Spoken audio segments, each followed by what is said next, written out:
Здравствуйте, уважаемые коллеги. Мы рады вас видеть и слышать, кто меня тоже слышит по муниципальным районам, на заседании Республиканского методического объединения. Вопросы, которые мы сегодня на нашем методическом объединении будем рассматривать, они непосредственно связаны с проведением церковно-общественного форума, который у нас проходит с 27 по 29 ноября в городе Сыктывкаре. Форум у нас проходит в рамках регионального этапа рождественских образовательных чтений «Великая победа. Наследие и наследники» в рамках 28-х международных рождественских образовательных чтений. Наш региональный этап рождественских чтений имеет очень такую обширную программу, и одно из мероприятий, которые мы сегодня с вами проводим, вот как раз это заседание. В рамках вопросов, которые будут рассмотрены сегодня на заседании, это, во-первых, вопрос о перспективах развития предметных областей ОРКС и ОДНКНР. Это вопрос, связанный с опытом сотрудничества церкви и школы в деле духовно-нравственного воспитания детей и молодежи. И сегодня этот опыт будет представлен протоиереем Владимиром Янгичером, членом Координационного совета Московской епархии и Министерства образования Московской области, преподавателем Регенского отделения Московской духовной академии, руководителем комиссии религиозного образования и катехизации Сергия Посадского благочиния. Дело в том, что у нас с вами сейчас бурно обсуждается среди коллег, учителей общеобразовательной школы вопрос о введении нового федерального стандарта с будущего года. И вот мне бы хотелось сейчас озвучить такую вот официальную позицию нашей основной, так скажем, конфессии Русской Православной Церкви по вот этим двум предметным областям. Отдел религиозного образования и катехизации Сыктывкарской епархии, представляя интересы православного общества города Сыктывкара в сфере образования, выступает за сохранение преподавания основ православной культуры по выбору и предметной области основы религиозной культуры и светской этики. Развитие преподавания религиозных культур народов России на основании ступени общего образования и по другим годам обучения. Предметная область «Основы духовно-нравственной культуры народов России» является логическим продолжением предметной области ОРКС начальной школы, и изучение традиционных религиозных культур народов России по выбору родителей соответствует существующим церковно-государственным договоренностям в сфере образования и обеспечивает законные интересы и права граждан России на воспитание и обучение своих детей с учетом мировоззренческих и культурных особенностей и потребностей семьи. Поэтому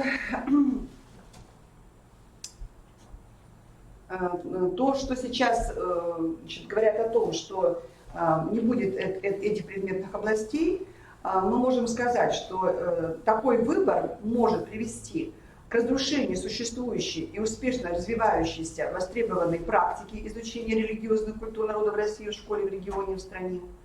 Он может подорвать усилия государства и общества по формированию системы воспитания детей и молодежи на основе российских традиционных ценностей в целом и ведет к утрате огромного позитивного педагогического опыта практики духовно-нравственного воспитания, образования детей в российской общеобразовательной школе. Но я бы здесь еще процитировала ряд таких вот именно аргументов. И самый главный аргумент, который здесь бы хотела сказать, это то, что он противоречит стратегическим государственным документам в сфере образования и национальной безопасности, которые были приняты в 2015 году, в стратегии развития воспитания до 2025 года, в которых прямо сказано о формировании личности, разделяющей российские традиционные духовные ценности, взаимодействие в этом с религиозными организациями. Стратегия национальной безопасности, повышение качества преподавания религиозной культуры и светской этики тоже об этом же декларирует. То есть мы с вами видим, что, конечно же, это будет такой непоправимый ущерб нашему воспитанию. И если говорить, опять же, о том, что наши противники говорят, что якобы можно подумать о разработке какого-то обобщающего культурологического курса до основной школы, чтобы не увеличивать и без того обширную и очень насыщенную школьную программу, что мог бы быть такой вот один какой-то предмет. Но мы с вами знаем, что это знакомство с наследием наших выдающихся соотечественников, реальные примеры следования долгу и призванию, самоотверженного служения Отечеству, деятельного добра и милосердия, счастливого и праведного супружества способны дать молодым людям верные ориентиры и ценностные установки, вдохновить их на выбор жизненного пути. Подобный культурологический курс может стать достойным ответом на вызовы, с которыми сталкиваются подростки в интернете, в социальных сетях, и зачастую ими усиливаются деструктивные модели поведения и человеческих взаимоотношений. Вот то, что я нашла из выступлений и нашего патриарха Кирилла, и то, что предлагает и, значит, останавливается на том, что действительно этот курс оправдал себя и не требует никакой замены. Но мы с вами понимаем, что этот ФГОС еще не утвержден, и там довольно расплывчато сказано о том, что все-таки сохраняется, значит, предмет мировые религиозные культуры. Можно это понимать как та же модульность, то есть все наши 5 конфессиональных модулей, и светская этика. Я думаю, что здравый смысл все-таки возьмет верх, и будет продолжена эта работа в дальнейшем нашими уважаемыми педагогами, которые действительно работали очень такой серьезный опыт. Я сейчас передаю слово нашему гостю, федеральному эксперту, который вот уже второй день трудится в рамках нашего регионального этапа рождественских чтений, протоиерею Владимиру Янгичеру, члену Координационного совета Московской епархии Министерства образования Московской области, преподавателю Ленинского отделения Московской духовной академии. Пожалуйста. Спасибо, Тамара, вы там много аванса раздали, надо отрабатывать будет. Ну, эксперты громко сказано, я не занимаюсь теоретическими изысканиями и действиями в области, организации, подготовки, я называю практикой. Просто практика в чем? Я с 92-го года хожу в школы. В 91-м стал священником. Первый год ушел, чтобы осмотреться вокруг, были руины, как у всех, почти в то время. А с 92-го года пошел в школу. И с тех пор у нас сотрудничество продолжается со школьниками. Лет 10 веду уже курс квалификации по православной культуре. Вот есть программы, есть какие-то наработочки. То есть есть что сказать. Мне вот что вопрос к вам. Здесь собрались кто? В основном практики, школьные учителя или методисты и организаторы? Вот из вас многие... Учителя, поднимите руки, учителя. Учителя. Ну, все учителя получают почти, да? Но есть методисты, потому что, когда я готовился, мне дали задание техническое. Тут было две половинки. Одна — поделиться опытом с точки зрения методики и организации. Для этого нужны администраторы, директора школ, методисты, которые отвечают за это направление. Вот. А второе направление — это практика работы непосредственно с детьми. Это я понимаю, что вас больше интересуют непосредственно какие-то методы, которые для себя открыл, которые вижу, что не работают. И ну, то, что может вам тоже как-нибудь пригодиться. Вы, конечно, учителя, дипломированные, методически грамотные, поэтому я не буду вас учить, поделюсь тем, что я для себя нашел. Может, для кого-то это давно открытая Америка. Но для меня это была новость. Но все равно какие-то фрагменты из первой части, которые я готовил для методического такого рассказа о том, что у нас делается в Московской области. Ну, за всю область не скажу. У нас Северо-Посадский район. Я знаю, что делается в других местах. Вот, но то, что в основном, конечно, уместно и этично говорить о том, что делаем мы. То, за что я отвечаю, и попрошу. Тут несколько папочек, которые я подготовил, я потом могу сбросить на флешечку. И даже если вам это, например, конкретно не нужно, то те, кто занимается, могут посмотреть, как у нас организовано. Но у нас мы основаны на том, что есть соглашение между Министерством образования всероссийским и церковью в лице патриарха Министерства образования, подписаны давно, уже перезаписывались, меняются юридические ситуации в стране. Но они переписывались, подтверждались, и оно действует. Основание этого самого высокого соглашения есть договора между губернаторами, министрами образования областей или краев, или республик, как у вас, и архиереем, который окормляет церковь этой епархии, этой области. Затем идет, спускается вниз между мэрами и управлением образованиями, по-разному называется, департамент, у нас управление образованием, и благочиниями. Вот у нас благочиние, вот я могу рассказать в основном, как это делается. У нас на основании, все они примерно повторяют друг друга, но на основании этих высоких документов заключают свои соглашения, которые действуют. Еще раз говорю, меня не настаиваю, просто быстренько пробежать, что эти документы есть. Они расписаны, они юридически грамотные, никто, они выверены на уровне и патриархии, и губернатора, соглашение сотрудничества. На основании соглашения разрабатывается положение в Координационном совете, который это как рабочий орган, потому что может согласиться, а кто будет исполнять. Ну, у нас 10 или 11 человек, 2 сопредседателя, один глава образования, другой благочинный, которые и по 5, по 6 человек от образования и от благочиния, тех священников, которые этим занимаются. Вот мы собираемся, ну, должны собираться 4 раза в год, примерно, ну, когда-то меньше, больше вряд ли было, но стараемся соблюдать. И обговариваем наши планы действий.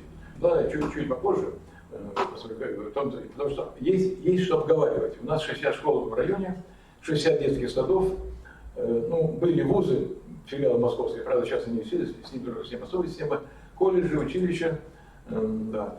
И вот направление работы, мы тоже все прописано, я думаю, вам это не обязательно знать, не будем заострять, потому что календарь и план мероприятий. Вот это можно тут чуть-чуть посидеть. У нас есть совместный план по работе на год. Его создают методисты управления образованием на основании тех планов, которые представляет школа. Достаточно было строго. Сейчас мы еще расслабились чуть-чуть, но все равно сохраняется система. Где-то в мае или в июне директора школы отправляют кто на одну страничку, кто на 2 страничках планы с датами, что они собираются в течение года с детьми проводить на тему духовно-расового воспитания. Уроки, конкурсы, круглые столы, фестивали, поездки, экскурсии в храмы, приглашают священников или сами готовят эти уроки. Вот. И вот это, потом это все суммируется, и получается, такое вот началось с сентября, вот 30 сентября, вот вернее была работа, и пошли с ответственными, ну как положено, документ должен работать. Подписи стоят начальника управления и благочинного. То есть все мы за это отвечаем. Одни по долгу, управление образования, потому что у них распоряжение министерства работает, там школа, я не знаю, ну, думаю, что у вас тоже, я удивился, когда начал работать, насколько военизировано точно все там делается. Если сказал да, значит оно так и будет. Приказы по министерству управления образования, и все должны делать. И правильно, потому что нельзя в школу пускать волонтаризм. Должно быть воспитание серьезнейшая вещь. Дальше. Родительское чтение – это отдельный план. Вот у нас как проходит родительское чтение? В основном в других местах, но вот у вас тоже где приезжал, под родительское понимается вот конференция, ряд очень насыщенных, сейчас немножко окунулся, мероприятий в течение одного дня, второго закрытия, резолюции, ну и все. У нас родительские идут в течение месяца, даже немножко больше. Начинается открытием, вот мы открыли в этом году, каждый год по раз, 19 ноября, а окончание будет 18 декабря. Значит, что у нас понимает родительское чтение? Это мероприятия, насыщенные вот тем, что я вам говорил в течение года, которые на самом деле только концентрированы в течение вот этого месяца. Вот. И мало этого, в течение года просто учителя на свою инициативу это делают, и ну, как бы без последствий. Внутри школы это оценивается. А родительское чтение проходит несколько конкурсов, там чуть попозже покажу какие, которые, победитель которых награждается на закрытие. А открытие у нас начинается уже много лет, ну, не все обычно, и, насколько знаю, в других местах как-то пока это еще не проводится. Что такое открытие? Ну, обычно понимает конференция, потому что было у нас такое открытие, Ледовый дворец, епархия собирает там какие-то подготовленные действия, проводит прологи или спектакли, где показывают на нравственные темы, там урок Кирилла Мефодия, например, открытые уроки срепетированные. И потом, значит, поздравления, торжество, все хлопают и замечательно проводят время. У нас тоже было поначалу так, на местном уровне собирались в ДК, в Дворце культуры прекрасном нашем. Вот. Ну и КПД какой. Собирается, ну, человек 500, может быть, и порадовались и разошлись. Несколько лет мы и так открываем. 19 ноября в этом году во всех школах на первом уроке, независимо от того, какой урок, физкультуры, английского, физики, химии, гуманитарной, технической, каждый учитель вместо своего урока проводит урок, посвященный теме рождественских чтений, с духовным нравственным акцентом. Не просто рассказывают о победе, в этом году победы, вы знаете. Не просто о победе, сколько было танков, сколько было там трагедий, сколько было побед, а какой духовный акцент в этом есть.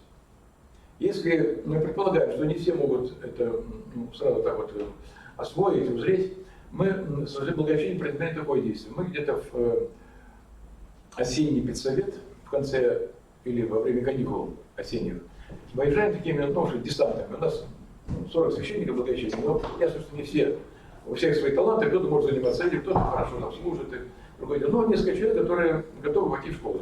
Мы приезжаем на педсовет с готовыми материалами, иногда прямо флешечкой готовы, или диск раньше был. И несколько слов там нам дают, минут 20, рассказать, что это такое, общую тематику. А потом вот вам материал, вот вам диск, и, пожалуйста, готовьте. Потому что никуда не денешься, это приказ по министерству идет в Московской области. Начинали с нашего района, нигде этого не было. Потом поделили, что это так, и решили тоже в министерстве проводить. Положение есть об этом, если кому-то если нужно, потом могу привести. А это вот план рождественских чтений, тоже не маленький, начиная вот с октября, с ноября до 16 декабря в этом году закрытия. Это план этого года. Какие же и другие.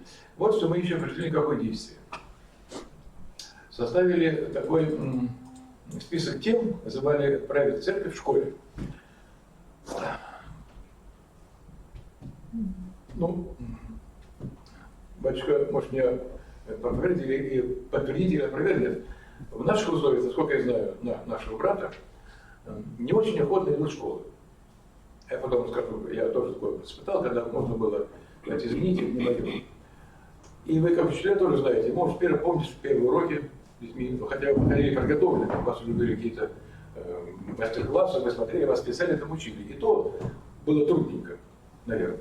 Потом вы уже позволяетесь, как говорится, у вас уже это идет по своей дорожке.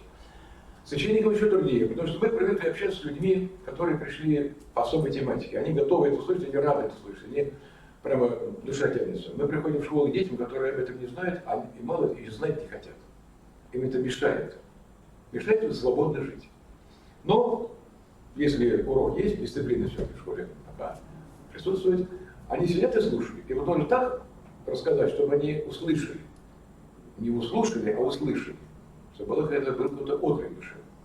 На высокие темы, которые очень сильно интересны. На самом деле, опыт показывает, что если подать на общем знаменателе, то душа отвлекается. У нас у всех душа одинаковая.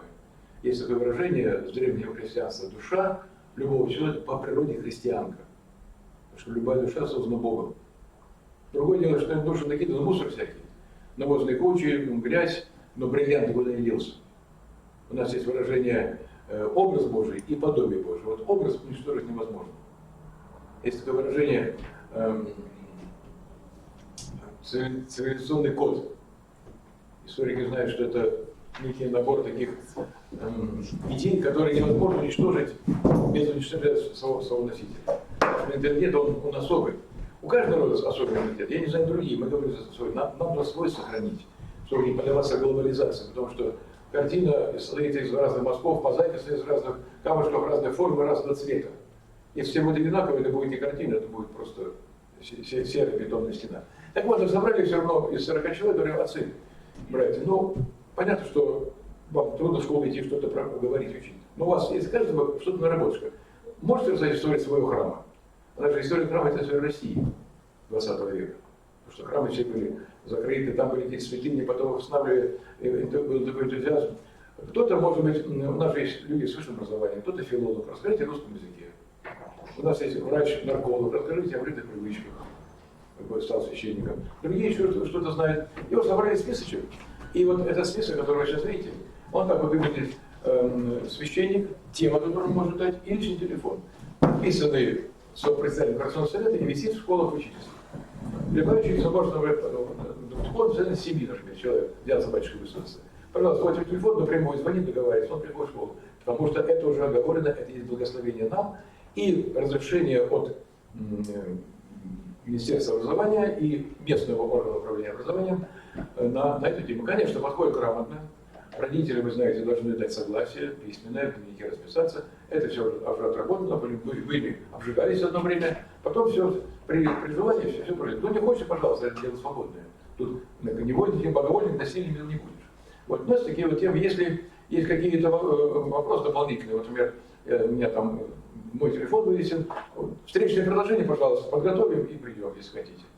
А есть о чем говорить в школах, потому что учителя понимают, что только давать разумные какие-то технологии, методики построения земной жизни недостаточно. Если человек получает только информацию, как прожить, из него может вырасти такой олигарх, который очень умно выстроит свою линию поведения и, не нарушая законы, умный человек, сделает так, что у него будет все, а у врачей, учителей, пенсионеров не будет ничего. Или будет жалкий минимум. Потому что у него нет понятия ценности добра и зла, у него нет понятия продолжения жизни временной, жизни вечной, что там, какие там соответствия получаются. Или с другой стороны, если у него нету, если он не очень умный, а просто знает много, ну, непременно знает, а понять, если нету, может быть такой, как вот лет, наверное, 10 или 12 назад была такая ситуация, когда погибли шахтеры где-то в какой-то шахте, много человек, и правительство выплатило компенсацию по $1 000 000 рублей. Ну, тогда это было больше $1 000 000 рублей, ну, тоже, конечно, но все равно как $1 000 000 рублей. Так вот, к этим семьям пришли через недельку ребята бритвы и говорят, с вас пол-лимона, если жить хотите. Это как?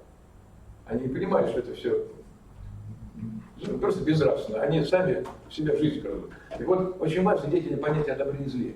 Не относительный, не как бы релятивизм такой, нетолерантность. Толерантность, кстати, очень вредное слово. Это термин биологической биологии. Биология знает. Толерантность – это характеристика существа живого, который не может сопротивляться. Он толерантный уже, все, он уже на исходе. Понятно, кому нужно, чтобы мы были толерантными. Что с нами что хочет, что и делать. Да. Терпимыми – другое дело.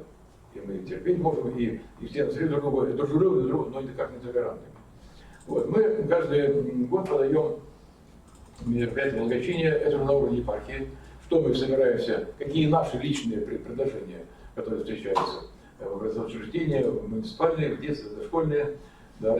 Есть, значит, это такой вид, наверное, батюшка, у вас тоже, вчера что он есть. У нас 60 школ, которые примерно, ну, здесь школа, в этом центре образования, в этой мэрии, в этом месте. И священник, который является настоятелем этого прихода, примерно так в его область ходит эти школы. Его задача наладить просто хотя бы контакт. Не ходить там, не предлагать, пожалуйста, может, но хотя бы чтобы контакт был. И вот директор школы знает, к кому обратиться, если есть какой-то вопрос. Может, обратиться не к благочинию, но по месту решать. Например, день Рождества или День Матери. Почему бы не рассказать не только о матери, а о Божьей Матери, о матерях святых, матери верной в любой, о царской семье. Ну, не все учителя просто немножко знают, как ваша загрузка, это сумасшедшая, конечно, жизнь. Может, у нас попроще, но у нас просто учителя учить некогда. Отчеты, электронное все это. Да. А тут можем как-то помочь. Рождественские чтения 19-го года, вот что у нас тут. Ну, это примерно, каждый год примерно одинаковые. Совместный план можно тоже исследовать. Ладно, давайте это все так оставим, пройдите мимо внимания. Вот положение, даже показывать не буду, это положение о конкурсах различных и фестивалях различных чтений, которые являются, ну, как бы законом. Один только расскажу, одно положение, которое, ну, насколько я знаю, не встречал в других местах. Конкурсы рисунков, фотографий, мультимедиа, песен, это понятно, это есть везде, это все. У нас есть конкурс, который назвали «Урок нравственности». Он проводится лет 5 уже. Что это за конкурс? Любой учитель может снять на хоть мыльницу видео, простенькую, без качества не важно, свой урок на духовно-нравственную тему. Приложите методичку, презентацию, которую отправляет, и какие-то материалы, сопроводилку, и отправляет в нашу комиссию на уровне района.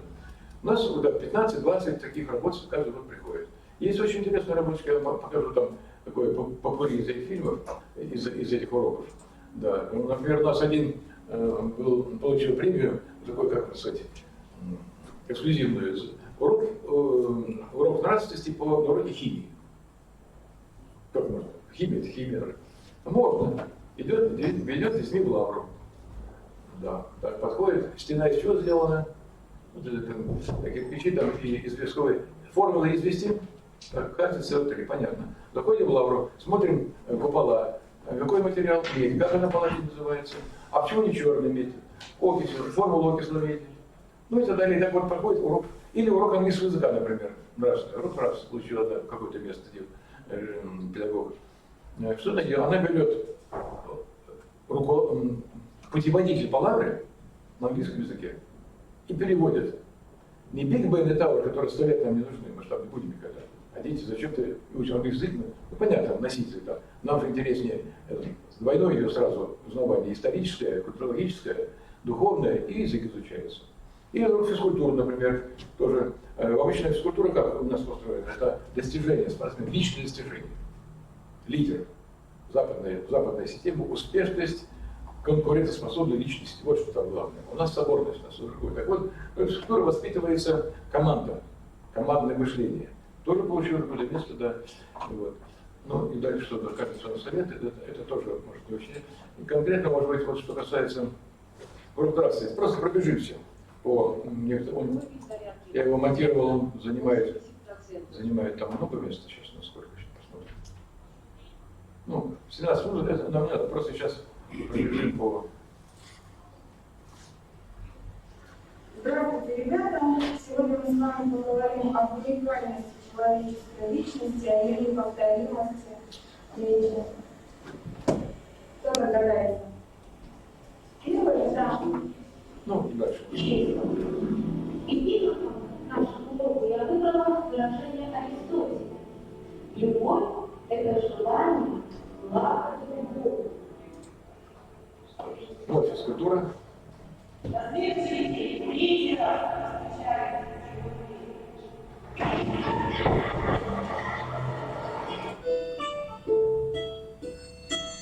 Я пробегаю просто, чтобы время сэкономить, не поесть нет. Вот. Это не урок специальный православной культуры, это разные классы. Это, ну вообще поговорим немножко, у нас задача несколько другая. Дело в том, что сейчас вот споры идут, вот сейчас говорил Маша Тамара, что будет предмет, не будет предмет. Мы лет 10 назад уже выбрали другую стратегию. Будет предмет или не будет, это не так важно. Потому что одним предметом в школе ничего не сделаешь за неделю. Важна интеграция компонента духовного в каждый предмет школьного цикла. Гуманитарий это просто русская литература без духовности вообще ничего не поймешь. Как люди все, почему любят себя вели? Почему Маша из Капитанская дочка. Капитанская дочка, почему так себя ведет? Что не могла, что по-другому, да? Почему Татьяна? Почему проблемы Катерины? Ну, сейчас же все можно. Оказывается, нет, проблемы есть. Вот недавно, кто мне вчера сказал, из Москвы приехал со мной, оказывается, в русском языке в начале 20 века, даже после революции в 20 году, академик один провел исследование, сколько в русском языке, который 100 лет существовал уже, Пушкин ведь не славянский язык, причем он настолько не церковно-славянский, что уже все новый, казалось бы, язык. Это мы привыкли, а на самом деле была революция. Пушкин и его последователи. Оказывается, 55% в русском языке в 1920 году было церковно-славянизмов. Недавно провели еще исследование. Взяли передовицу газеты «Правда» 50-го года. Газета «Правда» 1950 год. И просканировали филологически. 55% славянизмов осталось. Это неуничтожимо. Это вроде... Идеология меняется оболочка, а душа все равно остается. Мы обращаем внимание на то, что вокруг, а на самом деле стержень все равно передается. Да, поэтому важно не предмет ввести или не ввести копию онлайн. Нас стрелки переводят, не на ту борьбу. Надо себя так воспитать, чтобы нам это было интересно, потому что нам без этого не прожить. Земную жизнь можно прожить, но если человек не понимает ценность вечной жизни, ну это значит, еще надо дорасти и поделиться с детьми, чтобы они это поставили задачу себе. Тогда все пойдет, не нужно будет никаких, не нужно ничего объяснять. Дело в том, что у нас вся душа у всех одинаковая. Мы все знаем. Я вот когда всем говорю, все это знаю, вопрос только в прицеле видения. На что обратить внимание? А мы же на другое обращаем внимание. Но вот каждому из нас может так не признаваться, но в душе мы согласимся. Знаете, вот мы понимаем, что духовная ценность это важно. Да? А вот давайте эксперимент проведем, даже мысленно хотя бы. Вот нам скажут, вот тебе предложат или пойти посмотреть какой-то, ну не знаю, кого-то что-то, ну, такой сериал какой-то, серию, которая вот очень так захватила, вчера прорвался, а сегодня будет вот, 40 минут сериал посмотреть, да, первое. Или 40 минут почитать Евангелие. Или помолиться. Что мы выберем? Ну, почти всегда это значит. Что нам мило? Понимаете? А это же душа просит. Поэтому важно постараться ввести компонент духовный в каждый предмет. Я говорю, да, химия, английская, физкультура. Я не говорю история, литература, но математика может сложнее, да и то можно, наверное, просто не специалист. Уроки пения, излова. Да даже в первом классе. Сейчас А это что? А, арбуз, да? Б это барабан. Извините, А это ангел, Б это Бог, В это не ведро прикладное, которое каждый день надоело уже, многие спотыкаясь от него, а что-то что возвышенное. И человек изначально на возвышенное, он тянулся туда, он тянулся. Почему называлась Святая Русь? Не было никогда, чтобы были все святые, такое это невозможно. Но идеалы святости были. Вот лет 10 назад проводили эксперимент, ну не эксперимент, проект в школу старшеклассников. Ваши идеалы жизни, чего вы хотите в жизни добиться? Ну понятно, мальчики бизнесменами, ими там, почему-то охранниками было в приоритетах, либо у кого-то так послушались чего-то, кого-то еще. Девочки, топ-модели, актрисы, ну тоже понятно. Если спросить школьника какого-нибудь Святой Руси, кем хочешь стать? Однозначно, святым. У меня, может, не получится, но я хочу это быть. Идеал стоит, нельзя его. Идеал снимать нельзя. Могут пути к нему разные, но маяк нельзя ниже ставить, потому что это вообще не будет его. И вот мы тут как раз вот эту политику проводим, стараемся проводить. Независимо, что в государстве, нам нечего на государство надеяться. Мы знали, что там, знаем, у нас очень все неустойчиво, дай Бог здоровья и успехов, но у нас есть свой ареал. Мы должны... В России действуют не законы, а личности. Всегда действуют законы, а не методики. У нас не компьютер рассчитывает, а душа человеческая. Это наш менталитет, наш код такой цивилизационный, можно сказать. Да. Мы такие уроки, ну... Прокомментируйте свои. Пожалуйста.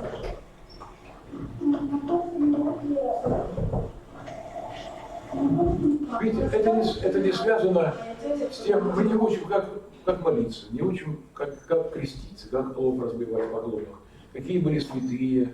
Это все человек захочет, узнает. Наша задача, я когда в школу хожу, меня спрашивают, зачем? Я мотивация. Я говорю, я не учу детей верить в школе. Это невозможно.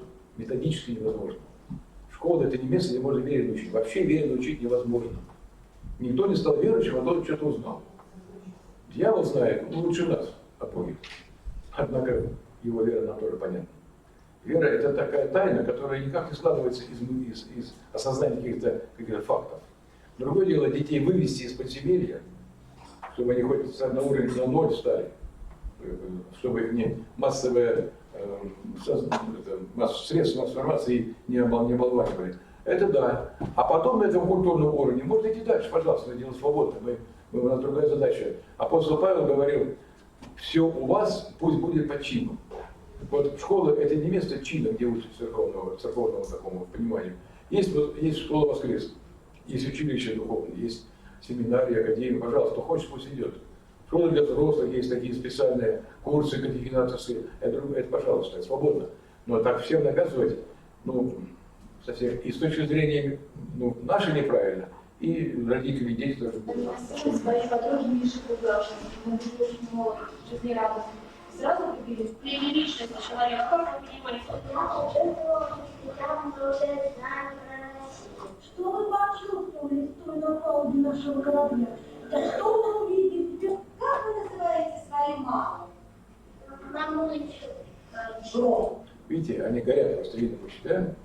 Они вот это надо, чтобы... Потому что, знаете, вот, вы подтвердите, дети слушают и смотрят не то, что им говорят, а как им говорят.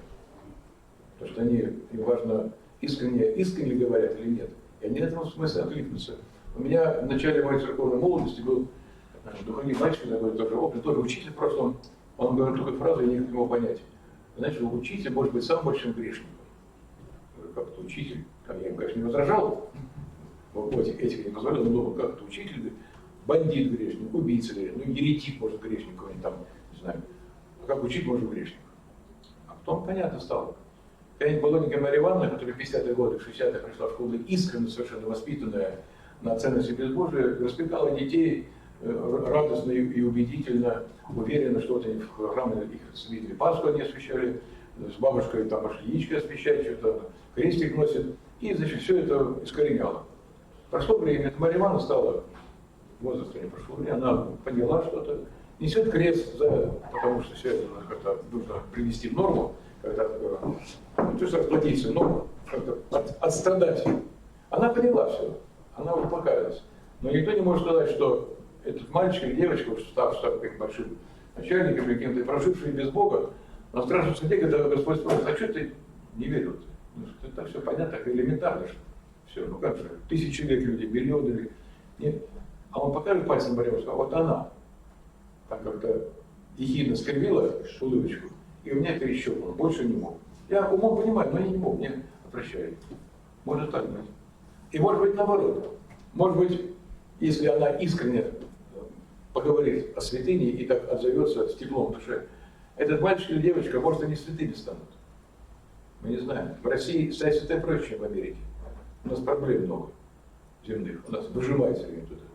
И поэтому этот мальчик, ну не святой, пусть хороший человек, который будет молиться. Он за него будет молиться, у него будет возраст уже, возраст, разница большая, будут проблемы со здоровьем, а молитва искренняя, она всегда накапливает с капельки и помогает человеку. И палка двух концах, как это будем делать? Да. Ну, время идет. Давайте немножко, там у меня стоит фрагмент церкви школы. Мы создали такой фильм.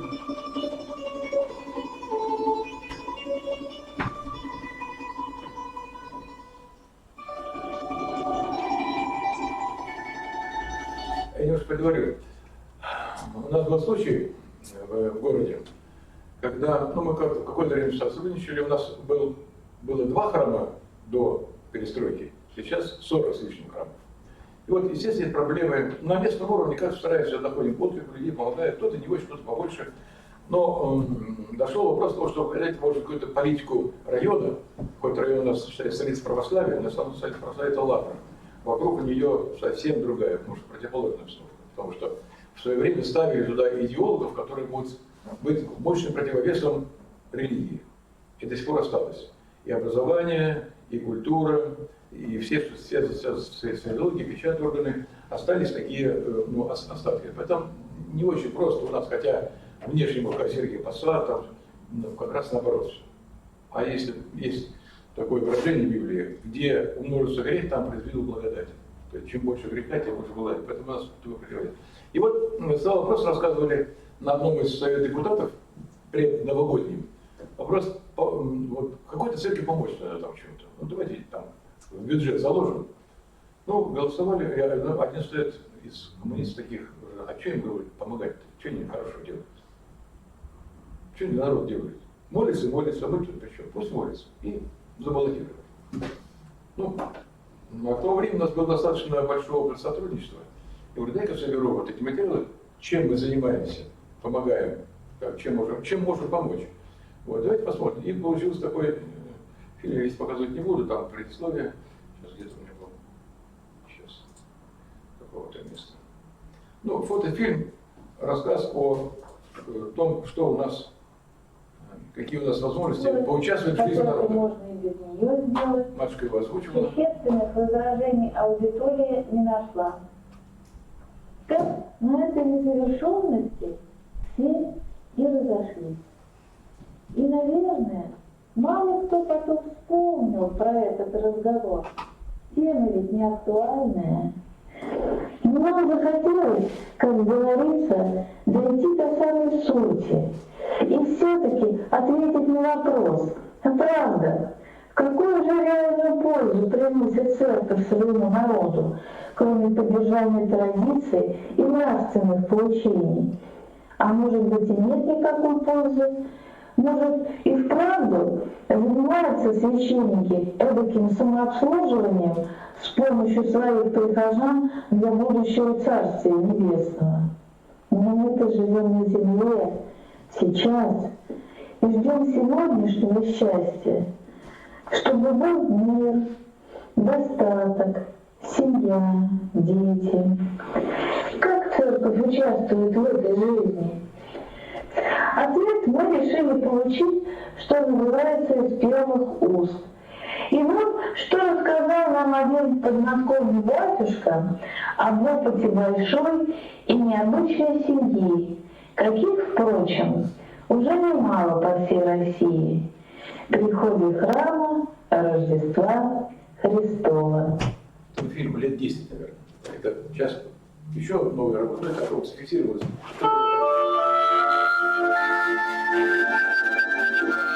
Поселок Римаш находится в 15 километрах от старинного русского города Сергиев Посад.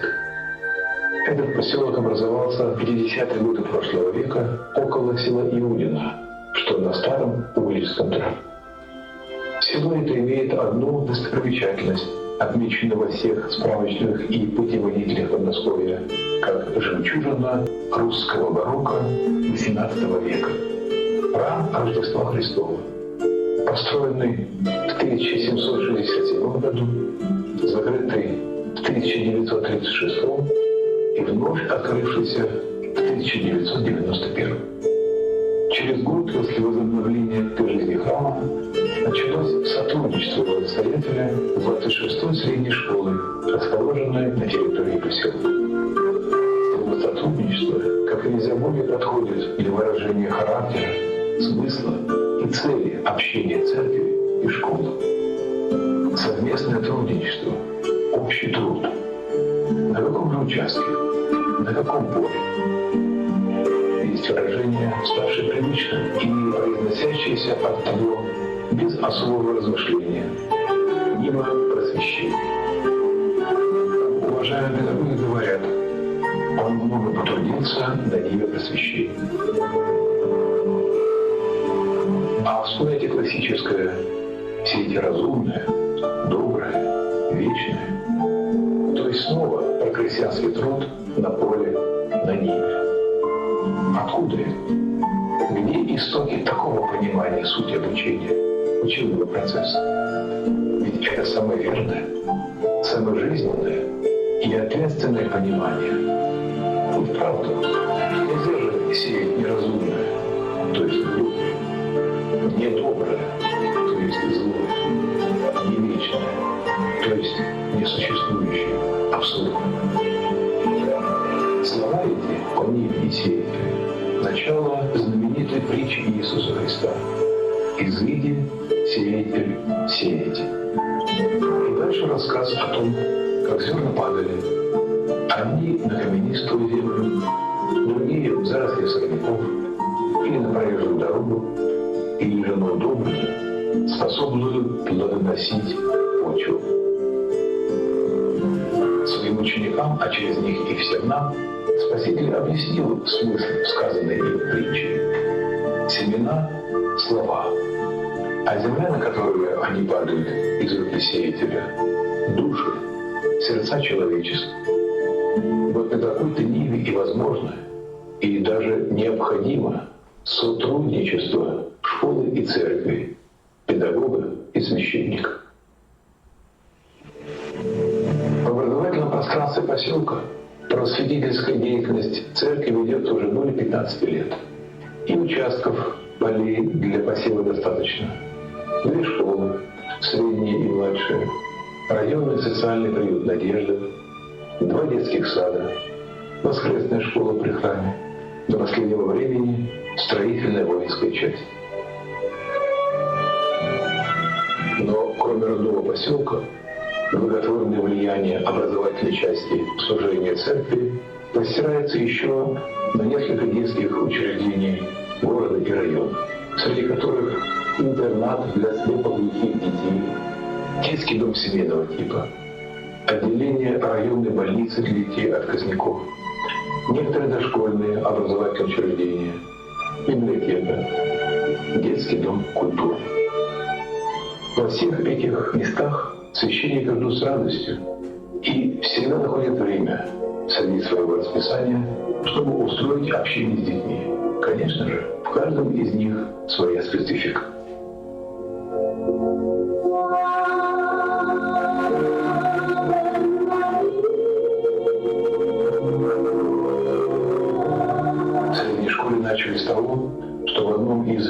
лекционных помещений оформили несколько стендов о православной церкви, ее истории, современной жизни, с рассказом о традиционных праздниках, причем по инициативе школьной администрации.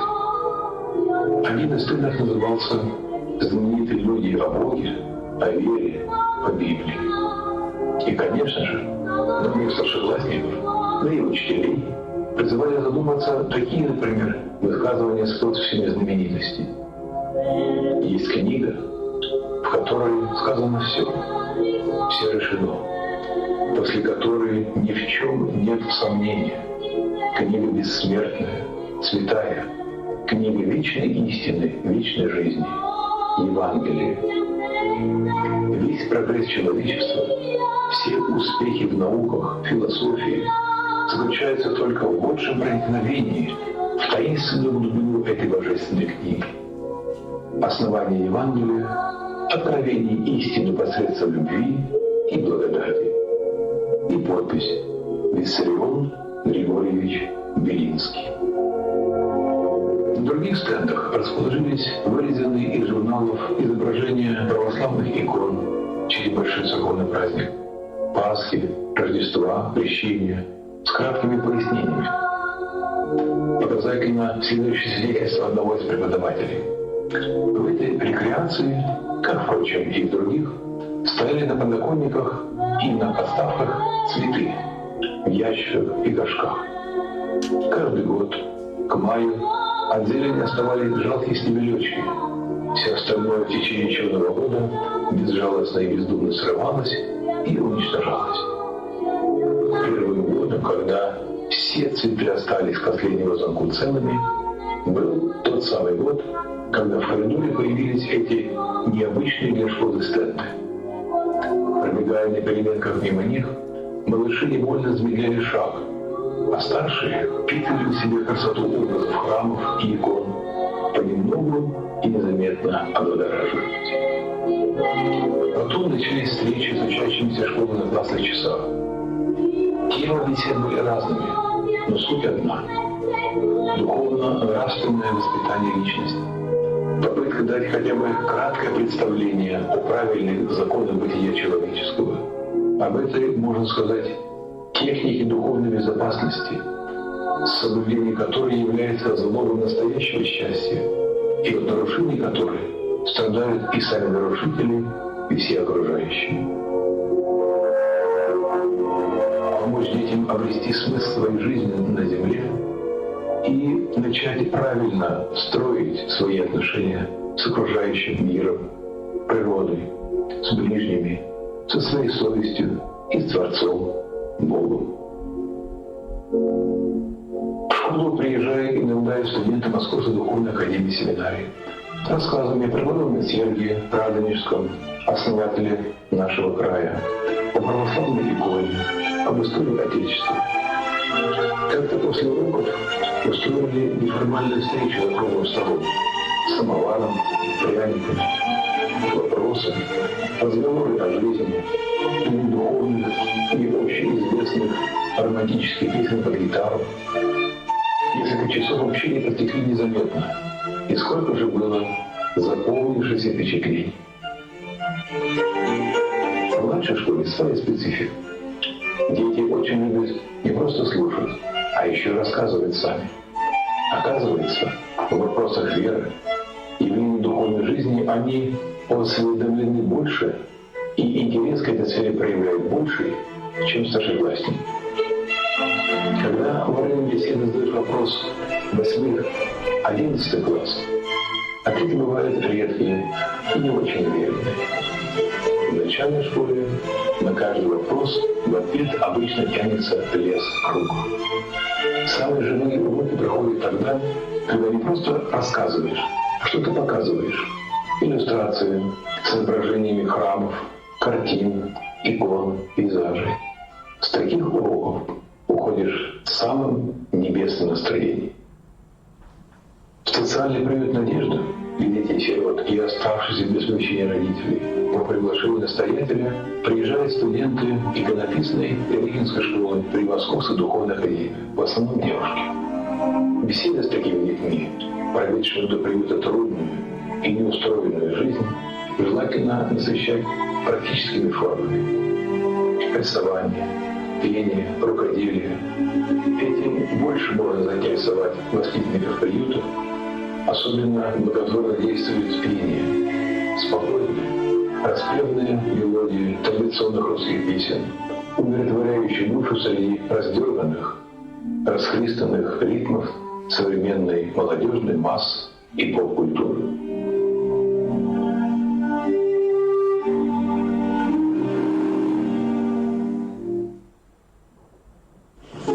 Воскресная школа при храме.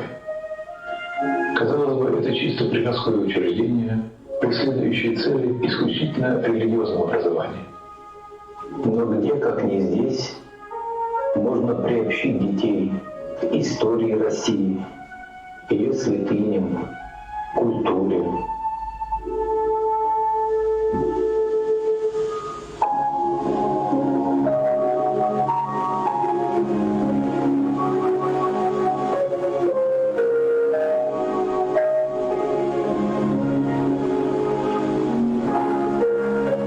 Различные спектакли, проводившиеся силой учащихся воскресной школы, к Рождеству Христу, к Пасхе, ко Дню Победы, повторялись затем на сценах домов культуры и поселка, и Сергия Посада, и даже в Москве.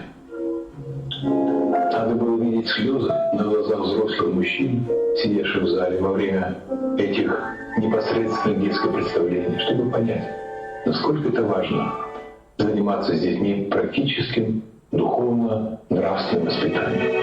А если принять во внимание, что в этих спектаклях участвовали подростки из интерната для слепоглухих детей, то есть не видящие и не слышащие дети, то воспитательное значение подобной деятельности трудно переоценить. Представьте себе, что несколько старших воспитанников этого уникального интерната ездили с воскресной школы и даже неоднократно паломнические поездки по монастырям. А какими словами можно передать ощущение слепоглухого юноши Алексея, которому в Сколково-Печерском монастыре дали возможность позвонить в огромный и мощный монастырский колокол. И он, стоя на звоннице, может быть, впервые в своей жизни услышал, что такое звук. И не меньшую, наверное, радость испытали при этом все наши дети, и из поселка, и из интерната. А вот еще пример. В детском отделении местной больницы, как, впрочем, к сожалению, и в каждом городе, есть палата для брошенных родителями новорожденных младенцев, где они находятся до 3 лет. И вот, по согласованию с администрацией больницы, сдав необходимые анализы, пройдя определенный инструктаж, ученики, точнее ученицы воскресной школы, чередуясь с группами по 3-4 человека, проводят несколько часов с этими детишками, заменяя им их несчастных мам. И какие же прекрасные уроки материнства при этом наши дети получают сами. Устают они на этих уроках очень. Однако количество подростков, желающих пройти подобную школу юной мамы, растет с каждой неделей. Как-то, по просьбе батюшки, может быть, в нарушении своего устава, врачи разрешили нашим ученицам погулять с детьми на улице. В штатном расписании больницы должность медсестры для прогулок не предусмотрена. И надо было видеть глаза этих обделенных материнской лаской младенцев, когда они впервые за свою 2-3-летнюю жизнь увидели над головой не больничные потолки, а небо и солнце, и узнали, что они есть. Подростки из воскресной школы, по благословению священника, посещают не только те, кто вступает в жизнь, но и тех, кто готовится к исходу из нее. Немощных и брошенных уже не матерями, а всем обществом старичков, скрашивая их трудные последние годы жизни своей детской непосредственностью, жизнерадостностью, реальной помощью по хозяйству. Это ли не образование? Это ли не духовно-нравственное воспитание подрастающего поколения? Это как раз и есть образование, то есть по коренному смыслу слова выявление в себе образа Божия, с его свойствами любви, милосердия, терпения, снисхождения к немощам ближних. Это и есть воспитание, питание души добрыми делами, возвышенными мыслями, для того, чтобы были силы правильно жить на земле, спокойно и радостно глядя в небо, ответственно сознавая, зачем и для чего ты живешь.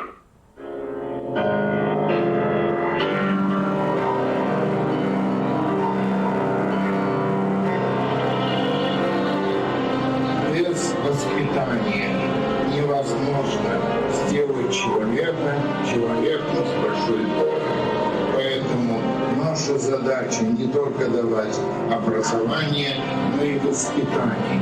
И этому посвящает Русская Православная Церковь свои усилия. И этому посвящаете вы все свои усилия, воспитывая в нравственных, духовных основах подрастающее поколение, которые нуждаются в нравственных ориентирах, которые дает и давала Церковь на протяжении всей своей истории.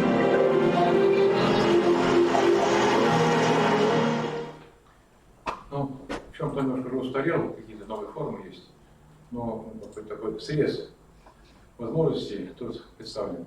Ну, наверное, достаточно о общем. Давайте пойдем ближе к практике. Хотя начал с того, что в школы начал ходить 92-го года. Тогда не было никаких ВГОСов, никаких стандартов. Понятие основ православной культуры было еще впереди лет 10. Но вообще время было, может, не все помнят, очень неустойчивое. Старое воспитание кончилось, новое не начиналось. И в школах зависело все от позиции директора. У нас 2 школы. Их там 13 школ младшие. В младшей школе был директор очень подкованный идеологически, лет 10 меня не пускала. Ну, имела полное право, я не рвался. Вот. Потом лет через 10, когда поняла, что ты что белая ворона, ну, так, скрипя сердце, пустил, стал тоже появляться. Вот. Но помню первые свои впечатления после этих бесед. Это не были уроки никакие, были какие классы, даже не классные часы, но в ходе после занятия. Такой средний старший школьники. И впечатление было очень такое тягостное. Помню, уходил с этих бесед с красными от стыда щеками и ушами. Во-первых, было из себя видно, как-то тщеславие, как это, я и не могу. Я остальное получается, а тут не могу. А потом задержал, обидно задержал. Я хотел познакомить их с высочайшей нашей культурой, которая является, ну, не знаю, у любой страны высокой культуры, но мы другие не знаем. Мы свои цели любим. Вот. Они минут 10 раз смотрели на тебя, как на овечки на новые ворота. А потом начинали хохотать, хихикать там, что-то там подкалывать, как говорится. В общем, был полный провал. На следующий урок они уже приходили другие. Ну, примерно так же было. Было 2 варианта поведения. С одной стороны, можно было отказаться, потому что это было периферия действий, потому что было очень много других занятий. Вот. А можно было попробовать найти общий знаменатель. Я понял, что их может задержать внимание, когда что-то принесешь в класс, зрительное. Принес икону Рождества Христова. У меня храм Рождества Христова, где я служу. Икону, и там можно было о ней поговорить, что такое Рождество, когда оно бывает, что за события такие. Но помню, первые ответы, конечно, были такие, с одной стороны, смешные, с другой трагические. Потому что такое Рождество? Класс молчит. Наводящие вопросы, там, ну, конечно, понимаю, даже что, рождение Иисуса Христа, ну, Иисус Христос. Ну, что такое там ляпнут. Хорошо, когда оно празднуется? Тогда это был рабочий день еще, мало кто знал, хотя на каникулах. Да. А когда оно было, само Рождество, день рождения, когда Христос родился? Молчат. Давно? Ну, да, давно. Сколько давно? Примерно лет 200 назад. Вот будет таки первый ответ. Сейчас, конечно, по-другому все, сейчас здесь все знают. Лучше взрослых, лучше родители знают, все потеплело. Вот, это было такое. И можно было поговорить, держа икону в руке. Потом икона крещения, тоже были вопросы, которые можно было приговорить. Ну, тогда у тебя не было гаджетов, слова газ, который, значит, погружает вот себя туда через это. Вот. А тогда нет, они были свободны. Потом икона была прославление новомучеников российских. Там очень много святых, очень много непонятного. Кто такие мученики? А что их мучили? А почему не мучились? А зачем за него должно будет за Христа мучиться? А что не могли убежать? Разве? Кто такой Христос, кто не мучиться надо? Ну, вот такой целый мир новый открывается. Потом понял, что все-таки икона – это икона. Ее нельзя даже в благородных целях использовать так, по прикладном варианте. Икона – это святыня. Она для молитвы. Стал заказывать мини типографии такие на А3 форматы иллюстрации к тем темам, которые хотел сказать. Творение мира. Вселенная, космос, Земля, Луна, звезды, природа, вода, животные, рыбы, птицы. И вот так вот стол и стопочку, и показываешь. Да. Или, например, Святая Русь. Очень много красивых артефактов, реконструкций, восстановлений. Просто море красоты. А потом понял, и это тоже не очень подходящее, потому что бумага, она мнется, выскальзывает из рук, так что не очень сразу урок прибивается, беседа. Потом какая-то идея пришла вечером накануне, а уже не вставишь, поздно уже. И посоветовали освоить вот эту вот технику, мультимедийную, так называют, не православное такое выражение. Вот. И когда я видел плоды, даже самые первые такие результаты, в PowerPoint сделали презентации на те темы, которые мне хотелось им передать. И видел, какие происходят плоды в образовательном плане. Немножко на этом, как говорят сейчас, не по-русски, завис. Потому что действительно эта технология позволяет в одну единицу времени, в одном месте пространства свести все то, что лучшее, что человечество говорила по духовно-нравственному понятию. Могу свидетельствовать, приезжать в какую-нибудь дальнюю школу, в которой уже старого нет, но его тоже еще нет, так полный беспредел. А завуч, а школа есть, осталась. Завуч сразу так осторожно, а можно вам дадим 8 класс? Ну, понимаешь, что 8 класс, группа риска. Могут так себя повести, потому что это уже не дети, но еще не взрослые. Ну, если сюда их нужно, давайте, заходишь в класс. Правда, на задней парте кого-то сидит точно, вот третий, наверное, учится, какой-то переросток, уже 8-классник.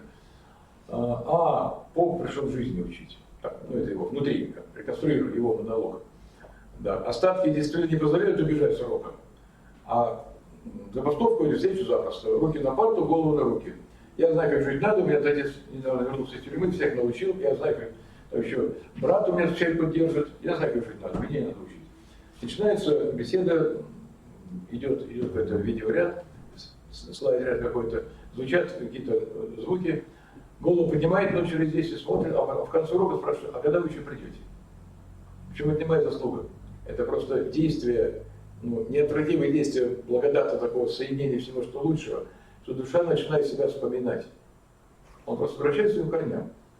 Мы же, опять же, как вроде бы все христиане, только мусор, а лучше все надо иголочкой это проткнуть этот мусор, лопатой не можем убирать, нет сил лопату, хоть проткнуть можно немножко, достучаться, и тогда получается общий знаменатель. И сложилась у меня вот такая конструкция, я назвал ее мультимедийный конструктор по основам православной культуры. Я не мог вам все не привести, это такая коробочка, я сделал 15 экземпляров, осталось немножко, они 73 DVD-диска. Каждая коробочка представляет собой вот такой вариант. Вот тут 2 диска в каждой из них.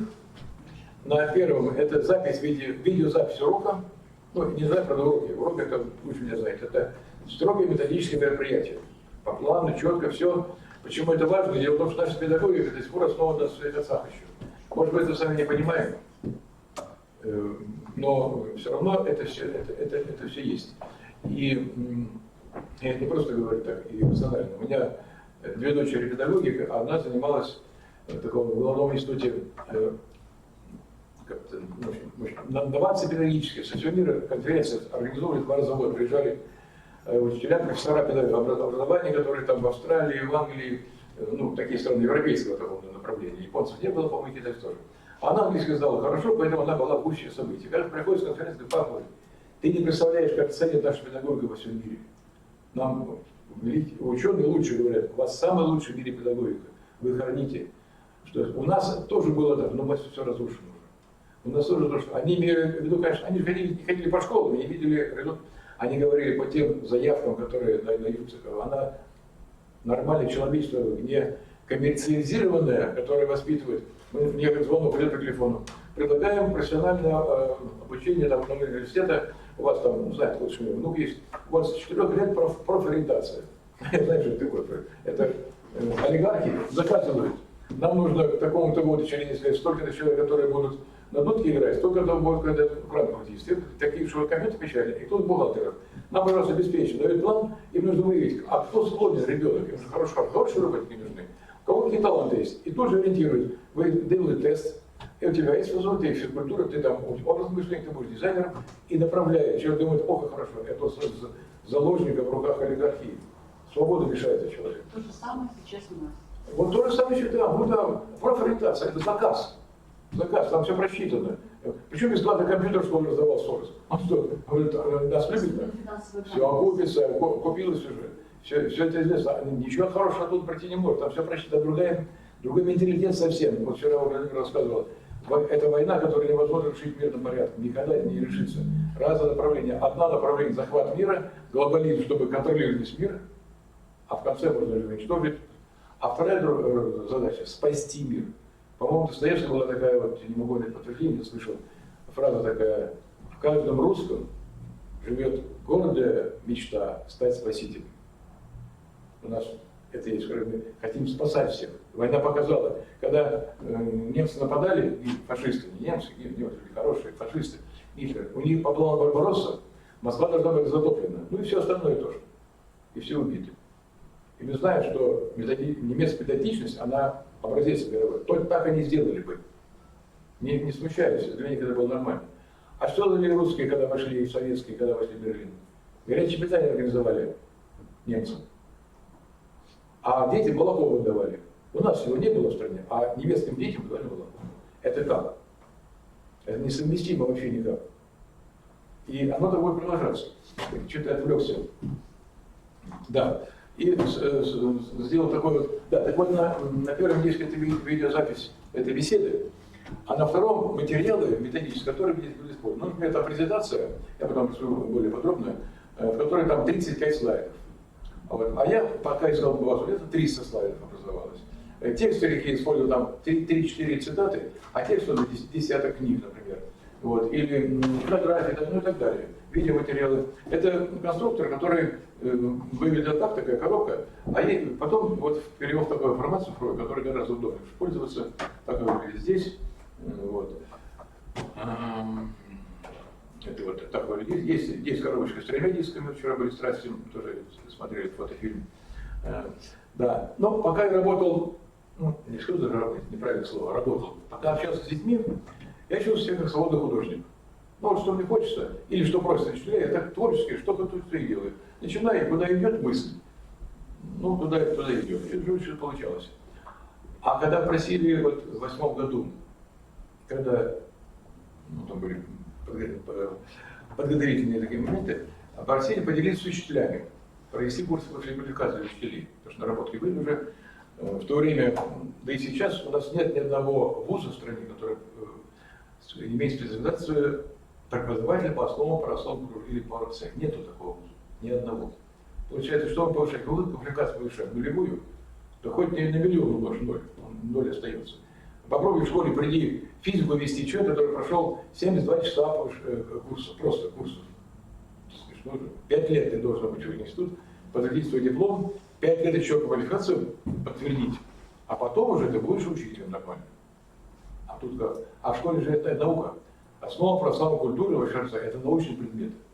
Это не предмет ля-ля-ля. В школе нет предметов ненаучных. Если он введен, это наука. Физкультура наука, рисование наука, музыка. Без науки нельзя. Можно руки-ноги переломать и образы такие висячие, что он душу сломает, если неправильно заниматься воспитанием. Это тоже наука. И приходится так в поезд, уже идущий, вскакивать и что-то там наводить порядок. Помогать в всяком случае. Да. И просто не успевал уже отвлекаться на приглашение, туда приехать, думаю, и буду давать. Вот такая получилась конструкция. Так вот, не знал, как это методически оформить. Помогли методисты Сергей Посадский наш, Дмитровский, там у нас город рядышком есть, который тоже ездил несколько лет к тому времени. И создалась такая вот конструкция, которую я понял, почему он работает. До этого я работал как действовал как свободный человек, а понял, что вообще работать может, действовать только то, что основано законом, законной природы. Психология тоже наука, только не современная психология, надо не путать. Современная психология, она коммерциализирована, политизирована и идеологизирована. Она прошла за эти все психологи, которые научились с 90-х лет, это все западные технологии. У них другая душа. У них задача воспитать конкурентоспособную, успешную личность. Помните поговорка «Боливар не выдержит двоих». Это не русская поговорка. У нас по-другому говорят. У нас говорят «горбушку хлеба, то пополам». Или Суворов говорил, еще жестче, «сам погибай, товарищ выручай».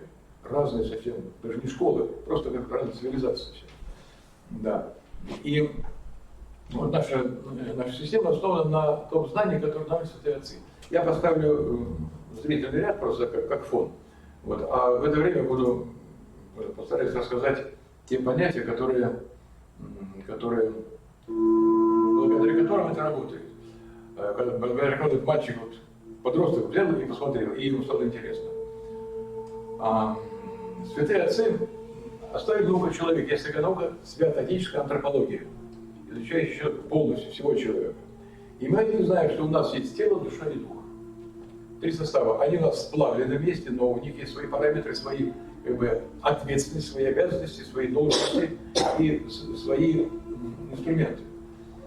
Телесное питание – это одно, душевное питание – второе, духовное – третье. Нет ни одного в мире органа или механизма, который сам себя кормит, всему нужно питание. Такое телесное питание, в нашем контексте мы говорим не о белки, жиры, углеводах, потому что мы говорим о воспитательном процессе, культурном. Здесь имеется в виду впечатление от окружающего мира, чисто физические. Это фотография. Технология позволяет здесь показать фотографии. Кстати, почему-то многие даже очень хорошие воспитательные видеоролики, много очень часто. Здесь только 2000 детских фильмов. Не художественных, естественно, а воспитательных, небольших. И в них почти во всех очень мало живой природы изображается. А это ущербность ведь. Там природа или мультиплицированная, или как-то в комиксах сделанная какая-то искаженная. А ведь Господь Бог лучший художник. И у нас есть потребность, чтобы природу связать. У вас вот это не так актуально. А Москва с ума сходит. Вот в пятницу вечером просто вся льется потоки машин только на природу, чтобы эти каменные мешки не видеть. А в субботу, в воскресенье вечером пробки 3-4 часовые, чтобы выехать. Вернулся обратно. Достаточно не полных 2 дней вдохнуть надо от этого. Потому что это инстинктивно чувствуется, нужно. Вот здесь позволяет писать природу. Дальше. Душевный уровень питания чем обеспечен? Мировой художественной культуры, это картины. Их миллионы. Но достаточно даже там пары десятков тысяч, которые в базе могут быть, чтобы из них найти то, что нужно нам для писательного процесса. Это душевный уровень. Другой, он выше. Например, смотрите, вот такой можно эксперимент провести. Приходит фотограф снять какой-то уголок природы, красивый. Уголок природы. Снял хороший фотоаппарат, сделал хорошую фотографию. И туда же придет художник. Пусть не гений, а нормальный, средний художник. И пару часиков потрудится, напишет этюд. Потом берем фотографию и берем этюд, сравниваем. Одно и то же было. Где больше тепла будет душевного? Где будет больше о чем поговорить? Конечно, в этюде. Потому что он душу в него вложит. Это другой совсем уровень, другое питание. Именно душевное питание. А духовное питание – это то, чем мы питаем наш дух бессмертный. Это то, что нас выводит за рамки, тесные рамки земных притяжений. И иногда, к сожалению, путаница такая бывает, оставшая от советских времен. В советские времена кто считался человеком духовным? Кто читает русскую классику или европейскую классику, смотрит хорошие фильмы, ходит в театр, смотрит в Большом театре, в Моловске, там, не ругается, сильно не ругается, не пьет водку слишком много, не ходит в пивные, там, нормальный человек, это духовный. Нет. Это человек культурный. Нравственный, это разные вещи совсем. Духовный человек, тот, который стремится к духу, к Богу. Дух, Бог, по определению просто в русском языке говорится. А тут путаница. Знаете, в мире было много культурных людей, которые, их не каждый называет духовным. Например, есть, я так сравниваю иногда, в недавней истории было 2 высококультурных человека. Они дружили, жили в Германии. Один был меломаном, любил очень мелодии, музыку. Собирал оркестр, был богатый человек, собирал оркестр, слушал, там, даже благотворил много. Другой был художником. Не художником, сам делал художник. любителям искусства, собирал у них картины галереи, покупал картин много. Культурные люди. Одного звали Геббельс, другого Гиммлер. Понятно, да? Культурные, высококультурные люди. Это не мешает быть антидуховными, сатанистами по убеждению. Это разные пласты совсем. Вот, поэтому здесь то, что духовное, это как раз говорит о том, что нас выводит в область духа. Это, конечно, схема. Мы сплавлены, у нас все сплавлено, но приоритеты, что человек представляет себя. Одно дело земные приоритеты, поесть, поспать, возможность там сходить на футбол, покричать, потрястись на дискотеках. Это, ну, понятно, какие приоритеты. У него же все это есть, что у нас остается. Или другой человек западает на душевный уровень, все, он прямо, ну, музыку любит или рисовать любит какие-то, но это все на земле остается. А если включить нашу духовную составляющую, все это пусть будет. Мы есть можем вкусно и отдыхать, все это, и все развивать науку, искусство можно развивать, но нельзя там останавливаться, мы бессмертны, у нас есть бессмертная душа, которая никак не формируется ни наукой, ни искусством земным, ни едой тем более. Она должна себя приучить к разговору с Богом. Что такое молитва? Разговор с Богом.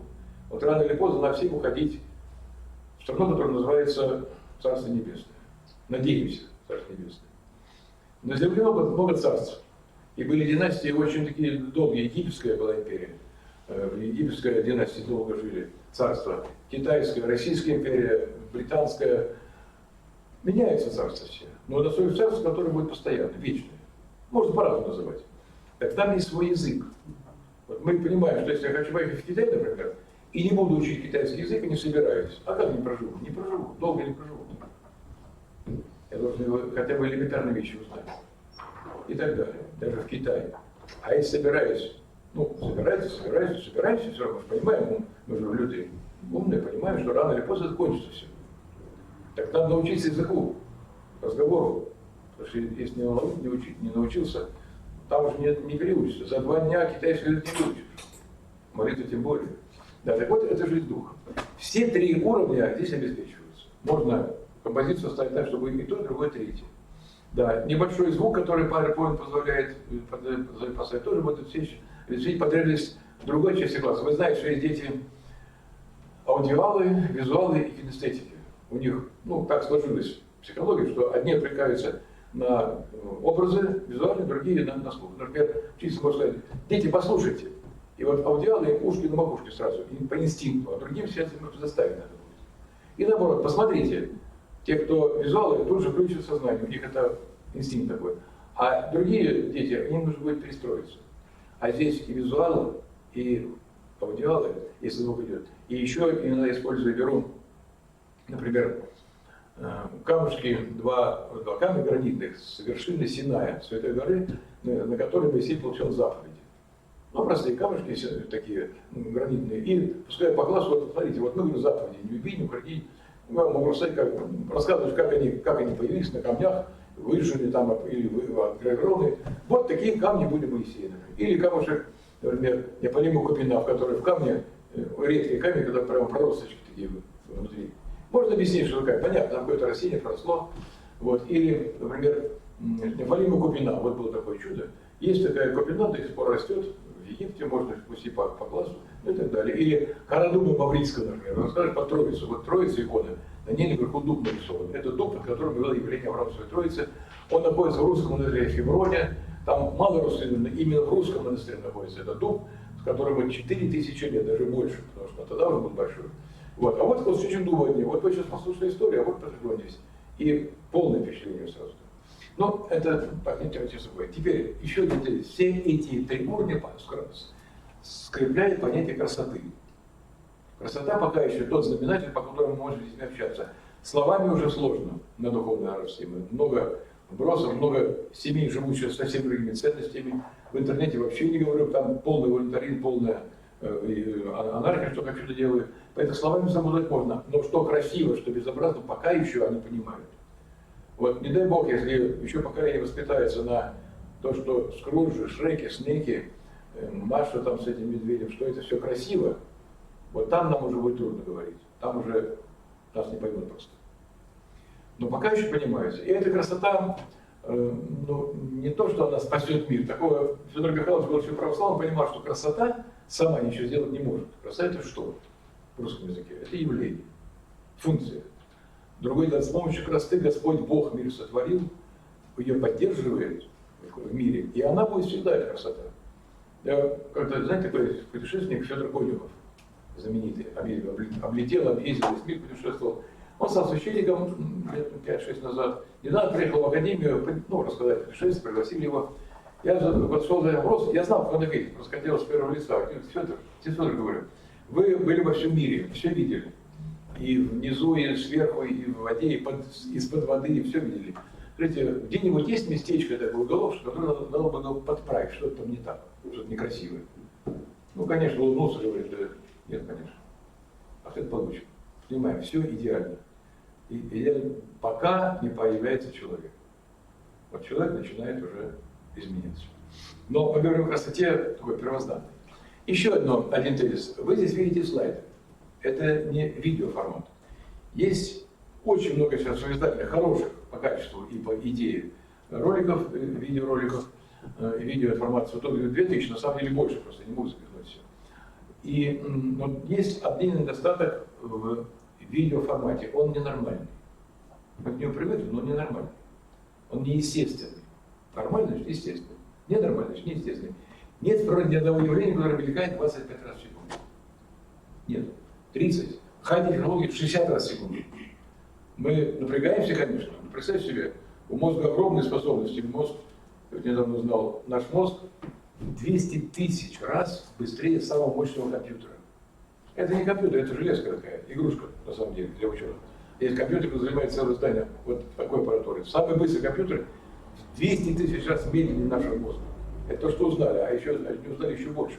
Они только считают цифры. На самом деле там гораздо больше всего еще есть. Так вот, мы, конечно, напрягаемся, но за счет потери качества. Психологи вычислили экспериментами, что из самого доброкачественного видеоряда человек усваивает 23% информации, четверть информации. Всего. Все остальное не успевает.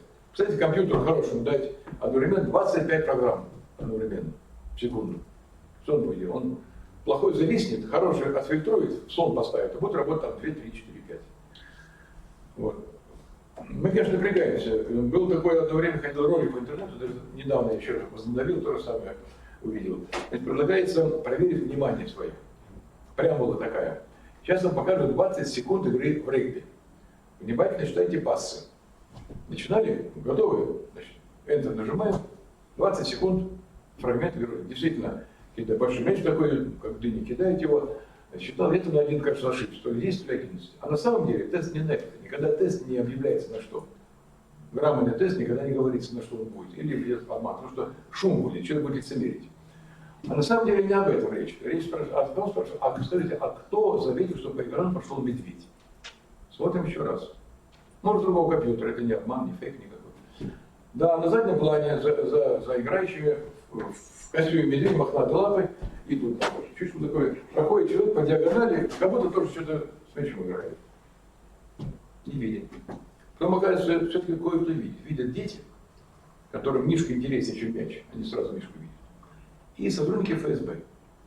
Спасибо им, так держать, молодцы. Значит, только тренировка должна быть специальная. А мы не видим. Еще один такой показательный момент. В 90-е годы поехали наши соотечественники, рассказывали группу, в Японию. Страна восходящего солнца, очень так красиво, все необычно. И вот пункт программы, первый пункт программы, какой-то большой, там много интересного. Первый пункт — созерцание Фудзиямы называется. Созерцание Фудзиямы. На автобусе позавтракали, на автобус, выходит на свою площадку, приезжает, выходит с автобуса первая японка, вышла, пошла дальше, выходите, и вот это делалось. Наши вышли, смотрят, там еще автобусы, гора, действительно, в Японии, все красиво. Ну, посмотрелись, минут 15 смотрят, а где наша девушка, экскурсовод? Ну, сейчас придет, нет, полчаса нет никого. Тут беспокоились, что случилось, мобильников никого не было в то время, еще 90-е годы. Значит, а вот программа-то интересная, опаздывает, там, не хочется опаздывать. Заплачено в конце концов за все. Проходит 45 минут, появляется японка, садитесь, поехали дальше. Они так удивляют, а мы, может, вам что-то расскажете? Она спрашивает, а у вас что правильно написано? Созерцание Фудзиямы.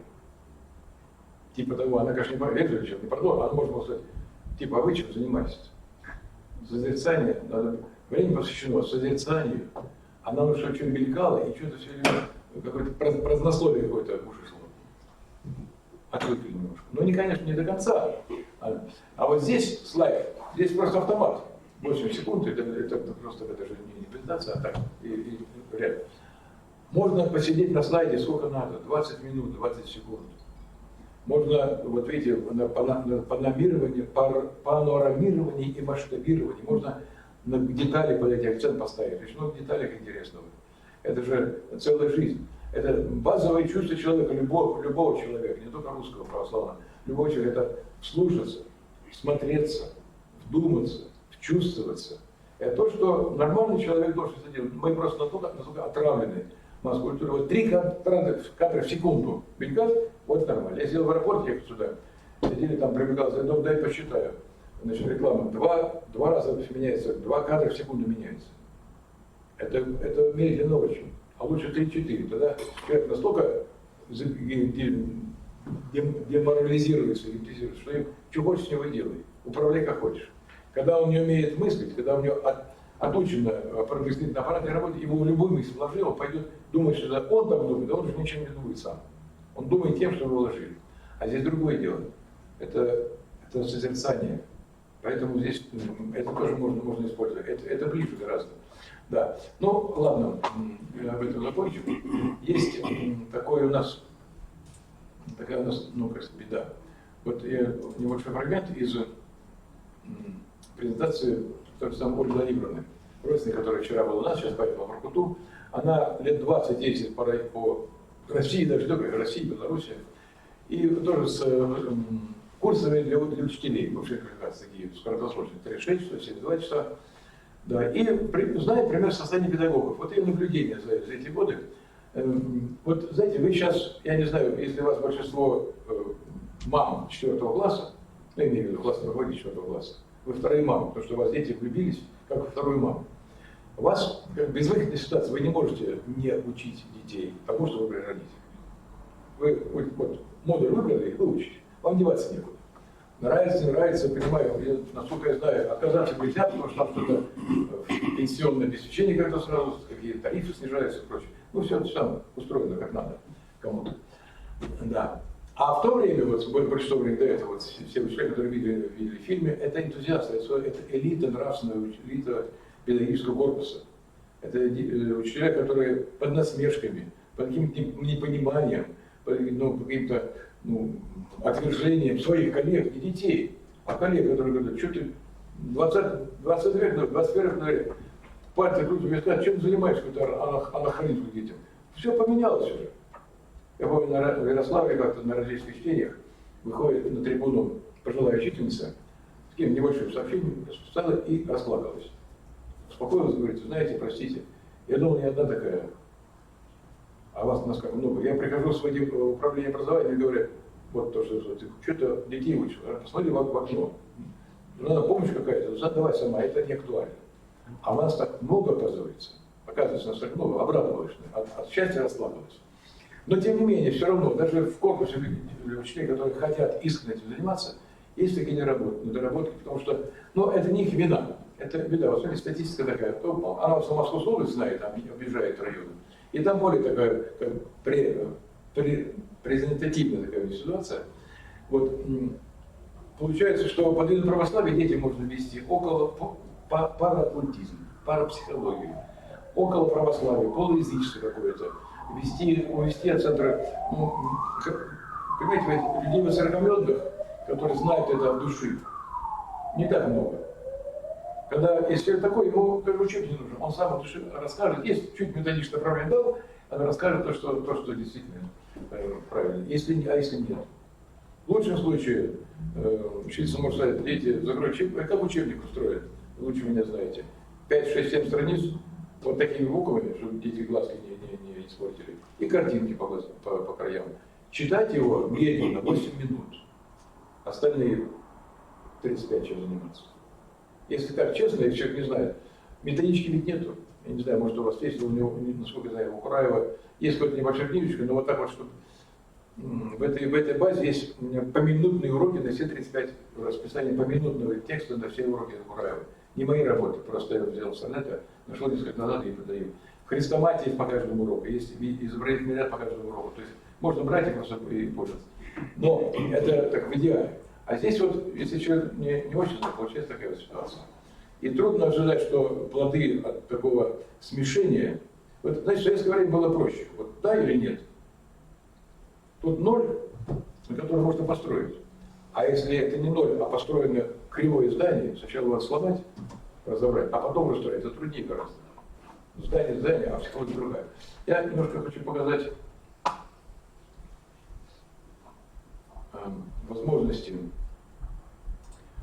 изобразить. Вот как лучше один раз увидеть, чем второй раз услышать. Да, говорят.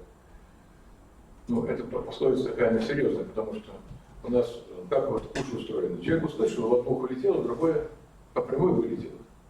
Ну, физически, да? А глаза не так. Глаза попало, а дырки там нет, что вылетело. Оно и осталось. Почему образы нужно очень внимательно, какие образы, и с ними очень трудно потом справиться, если они не те. Это наши противники логически знают, как сделать так, чтобы вошло в человека то, что потом очень трудно вытащить. Ну вот небольшой такой сюжет, рассказ про переход через Красное море. Ну, когда детей знакомим, в воскресной школе или на собрании культуры, какие-то основные вехи все равно исторически даем, библейские. Основные, как самое кратко. Это очень яркие творения мира, Ноев ковчег, предательство, убийство Авеля. Ну, в том числе и такая сказка библейская, очень известный переход Аки Пасуку через Красное море. Вот смотрим уже такие фрагменты, это карта, это аэрофотосъемка той местности, по которой шли вот древние иудеи. Они шли вот в этой пустыне, так сейчас. В этой пустыне шли, потом подошли к горному ущелью, которое вело и дальше, не знаю, куда идут. Моисей шел за столбом, а люди шли за Моисеем, он шел по доверию, и вдруг выходит вот сюда. И все. А впереди море. Ну не как у нас Черное море, Турция не видна. Вот так там какая ситуация географическая. Но это все равно море. Это перешейк, но это море. А с детьми, со скарбом, с золотом, которое они взяли у египтян, с пожитками, они же полностью слились, как цыгане в табор, и все, и пошли. И конец. А сзади летят разъяренные египтяне на тройка лошадей. Было такое оружие массового уничтожения, когда у них тройка лошадей, и из осей колес торчали бритвы, ножи. Вообще. И они когда скакали, они как мясорубка или как бритва всех срезали. Людей, верблюдов, слонов, неважно. Это было самое мощное оружие. И деваться некуда. И они поняли, что уже погибли. И вдруг из этого ущелья, которое мы видели, начинает дуть ветер, море расступается, Моисей стоит держит крестом, изумленные израильтяне, им деваться некуда, они бегут, сами не понимая в этот провал, добегая туда, не менее изумленные египтяне подлетают, тоже туда за ними, их накрывает волна, и все понимают, ну, сказка такая. Оказалось, в этом месте рельеф моря самый высокий, дна морского. Вот так выглядит, это срез. И бывали случаи, зафиксированные даже в 19 веке, когда вот здесь, в пустыне, оказывается такая энергия ветра генетическая, со школы помню, что такое энергия ветра генетическая, разница температуру. Когда там днем плюс 40, 50, 60 в тени, а тени нет, значит все 70, 80. Там яйца можно съесть в песке. А ночью близко к нулю. Очень холодно. И вот эта разница температур набирает такой энергии ветра, и сниматься некуда, и там попирает потоки еще сзади с пустыни, куда деваться надо, и он в это сопло врывается. Получается, что это бронзбойт. И он забивает. Я на одной вот учительской кругом я показывал, вот, рассказывал, и я так с места одна учитель говорит, девушка, или там, девочки, коллеги свои. А вот помните, вчера показывали по телевизору, на Рейне была похожая ситуация, я не знаю, ну, наверное, была, лет 7 назад было. Да, действительно, на Рейне из ущелья, это как ветер, подул, и Рейн на какое-то время стал сухим. Вода подперлась сверху, она утекла, а тут не пускает ветер. На Рейне некогда разгуляться ветраться. Там горы вокруг, холмы там. А здесь, пожалуйста. У нас под Сергием Посадом лет, наверное, 12 назад был смерч, который дома пятиэтажно разрушил. Машины по воздуху летали. У нас, там была духовная причина, конечно. Тем дети сами рассказали, почему это случилось. Там было серьезное такое кощунство. за 40 дней до этого. Да. Так вот здесь Бог же фокусами не занимается. Он использует законы природы, он же их создал и предусмотрел, что будет такая ситуация. Его план не входил, чтобы египтяне догнали израильтян. Поэтому на какое-то время трепанул, и кончилось, и все накрылось. Да, вот эта вот картинка. Это не картинка, это фотография из фильма BBC «Колесо колесницы» на этом месте, которое поросло кораллами. Кораллы такие существа, которые растут, там, может, деревьев не осталось, скорее всего. Но кораллы живут, облепили, и вот им ничего не делается. 1000 лет живут, им ничего не делается кораллы, если не трогать. Вот еще одно колесо здесь хуже видно. Да, остальные, конечно, там рачки сели, моллюски, они там очень жарко, много микробов. Ну вот такое свидетельство об этих самых колесницах. Или, например, еще Ноев ковчег. Тоже сказка еврейская. Каждый тварь по паре. Нашли там, ну, что-то не придумают в Библии. Нашли ковчег, точнее остатки ковчега. Когда делали аэростасьон после войны, таяние снегов, потепление, это же объективный факт, идет, и обнажилась склон горы Арарата с турецкой стороны, где нашли вот такой предмет явно неприродного происхождения. Очень что геометрически выстроенный. Поставили экспедицию, эта реконструкция, предполагаемая, размеры точно библейские, только там в локтях, а здесь в метрах. Вот стали проводить где-то раскопки, был руководитель экспедиции, вот, но быстро это дело все прикрыли. Почему-то. Турция страна, ну, которая не очень-то интересна на государственном уровне, поддерживает такие проекты. Если была страна христианская или просто нейтральная проект. Но много коммерсанты или волонтеры облепили бы ковчег, как муравьишки. Там было позже все основано. Может было там, представляете, какой Восток с детьми сидели в ковчег, да? И любые деньги, ну, люди едут куда-то в Египет, Турцию отдыхать, вот на ковчег. Вот такие, может, деньги делают. Пока нет. Но вот он есть, этот ковчег. Все впереди. Это такие простые вещи. Вот смотрите, что можно более серьезно использовать тематику, более для взрослой аудитории, но даже для нас самих. Есть такая тема, великий сюжет творчества художников. Казалось бы, тема искусствоведческая. Ну, подумал, что знал, не узнал, какая разница. Два русских гения, Иванов, Иге. Вот. Какие-то есть отличия, ну, причем тут, причем духовно-нравственная культура. Начинает что-то возникать в сознании, когда мы вспоминаем или знаем, что идейным учителем Иванова был Николай Васильевич Гоголь. А таким же учителем Николая Е был Лев Толстой. Тут же начинает возникать какая-то коллизия, какое-то напряжение. Потому что православие Гоголя известно, и, соответственно, Иванова. И неправославие, мягко сказать, Толстого тоже известно, и, соответственно, его ученика. По литературным параметрам и Толстой, и Гоголь тоже два гения. Даже Толстой ближе к человеку, мы более воспринимаем, он более гуманно настроен. И поэтому сказать, кто лучше, что хуже, вопрос даже не стоит. Почему лучше хуже? Они два великолепных мастера. Но какое состояние вызывает мировоззрение той или другой в душе, это можно узнать только через образ. Словами надо запутать очень просто. Столько слов говорится, мы уже устали слов. Люди кончают семинары, академии, диссертации пишут, и то спорят, не могут договориться. А вот пока это белое, это черное, вот тут понятно все. И вот мы смотрим, как идеология Гоголя, православного, выразилась в творчестве его последователя, Зыкину, образного Иванова. И как идеология Толстого с его антиевангелием, антицерковью, свои Евангелия писал и все остальное. Как она выражается в творчестве последующего зрения? Посмотрим, ну, естественно, по очереди. Творчество Александра Иванова. Вот его портрет его учителя.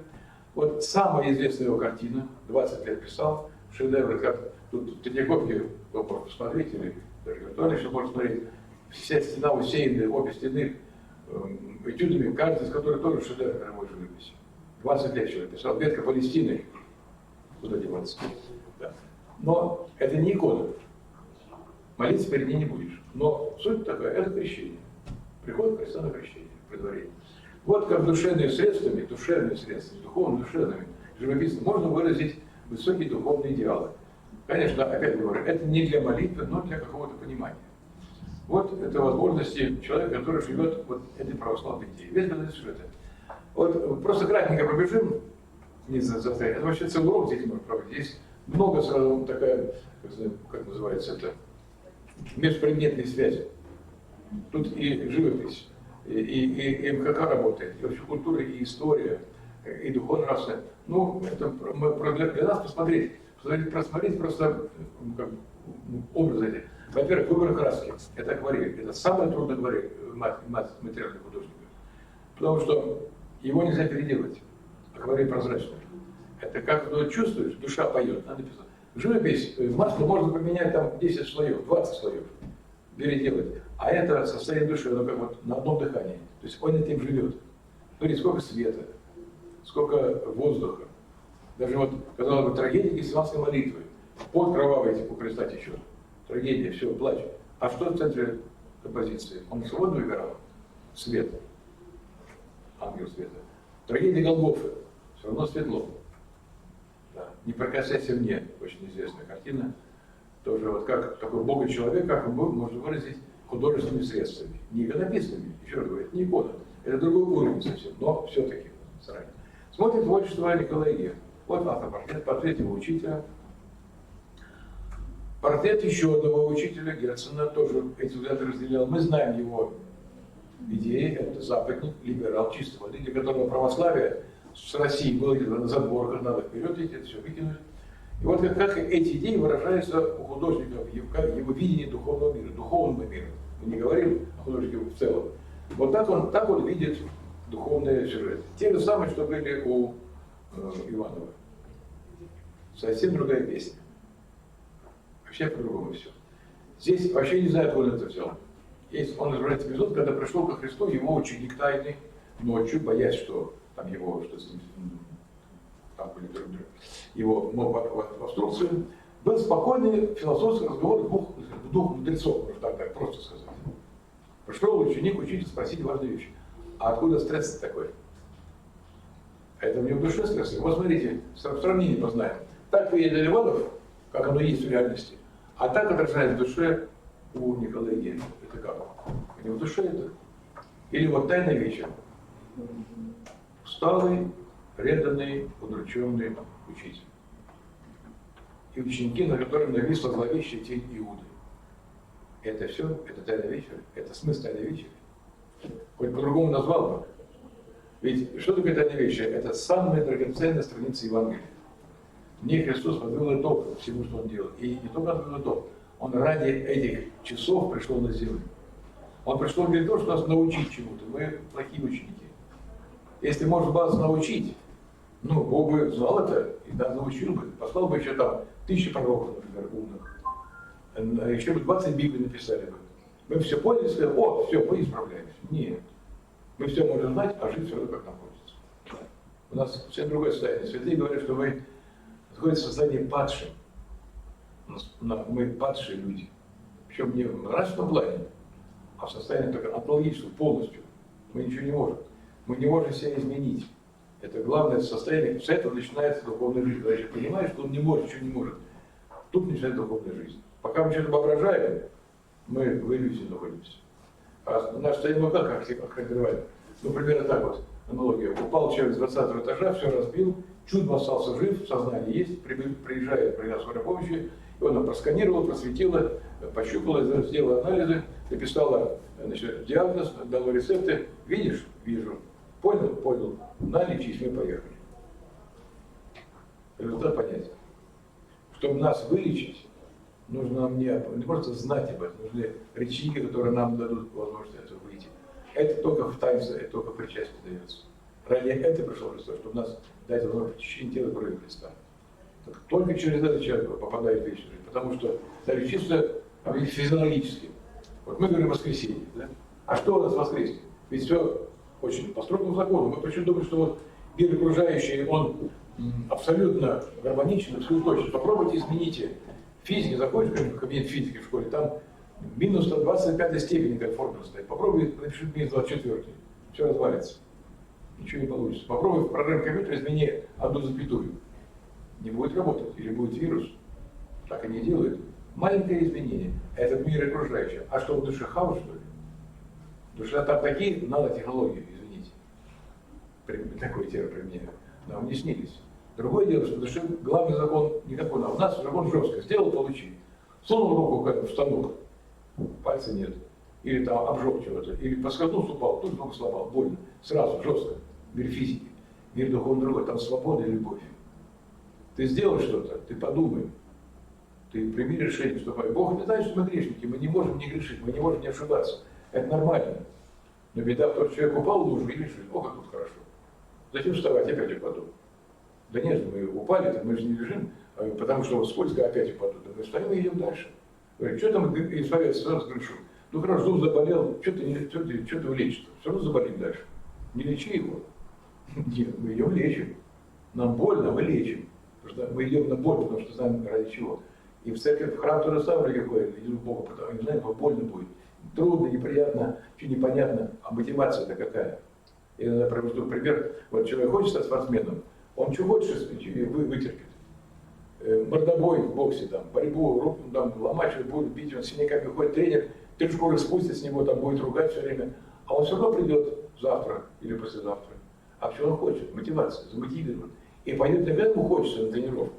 Вот сегодня хочу, завтра не пойду. Есть настроение? Ну, раз в неделю скажу, там раз в месяц, когда нет, ничего не выйдет. По расписанию четко. Вот тогда что-то получится. Я не говорю чемпион олимпийского, какой-то получит какой-то разряд. А в душе что? Вот когда будет настроение, скажу церковь, да? Скажу Богу. А не будет, нет. Ну, пожалуйста, не будет, тут свободно все. Просто каждый свободно закладывает в себя пищу для будущей жизни. Так вот, все, что мы едим, вся пища, которую мы едим, она откуда взялась? Из земли. И фрукты, овощи, и колбаса та же самая, шашлык, конфеты, все из земли выросло. Входит в нас, и по закону физиологии в нас выходит. А когда человек умирает, все это тоже вместе с ним. А что воскреснет-то? Ведь это же логика. Должно быть, мы же в мире причин следствия. Нет причины, чтобы что-то воскресло. Воскреснуть может только то, что оттуда пришло.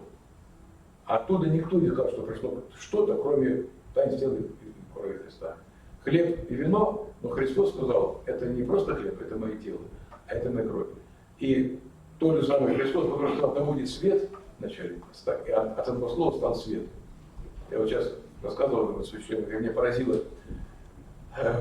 где-то в 11 классе открываю «Науку и жизнь», такой журнал был, и читаю там «Открытие всех ученых», рубрика такая. Фотографии звездного неба, галактики какие-то, и написано открытие какое. Вселенная создана звуком. Что за открытие? 5 страниц текста идет популярного. Оказывается, в то время только-только входила в моду теория Большого взрыва. Вот сейчас она уже отдыхает, но хоть какое-то объяснение есть разумное. Вот про атом взорвался, и вот наш мир получился. Там насколько было все мощно. Расчеты показывают, что это может быть. Но ученые люди дотошные.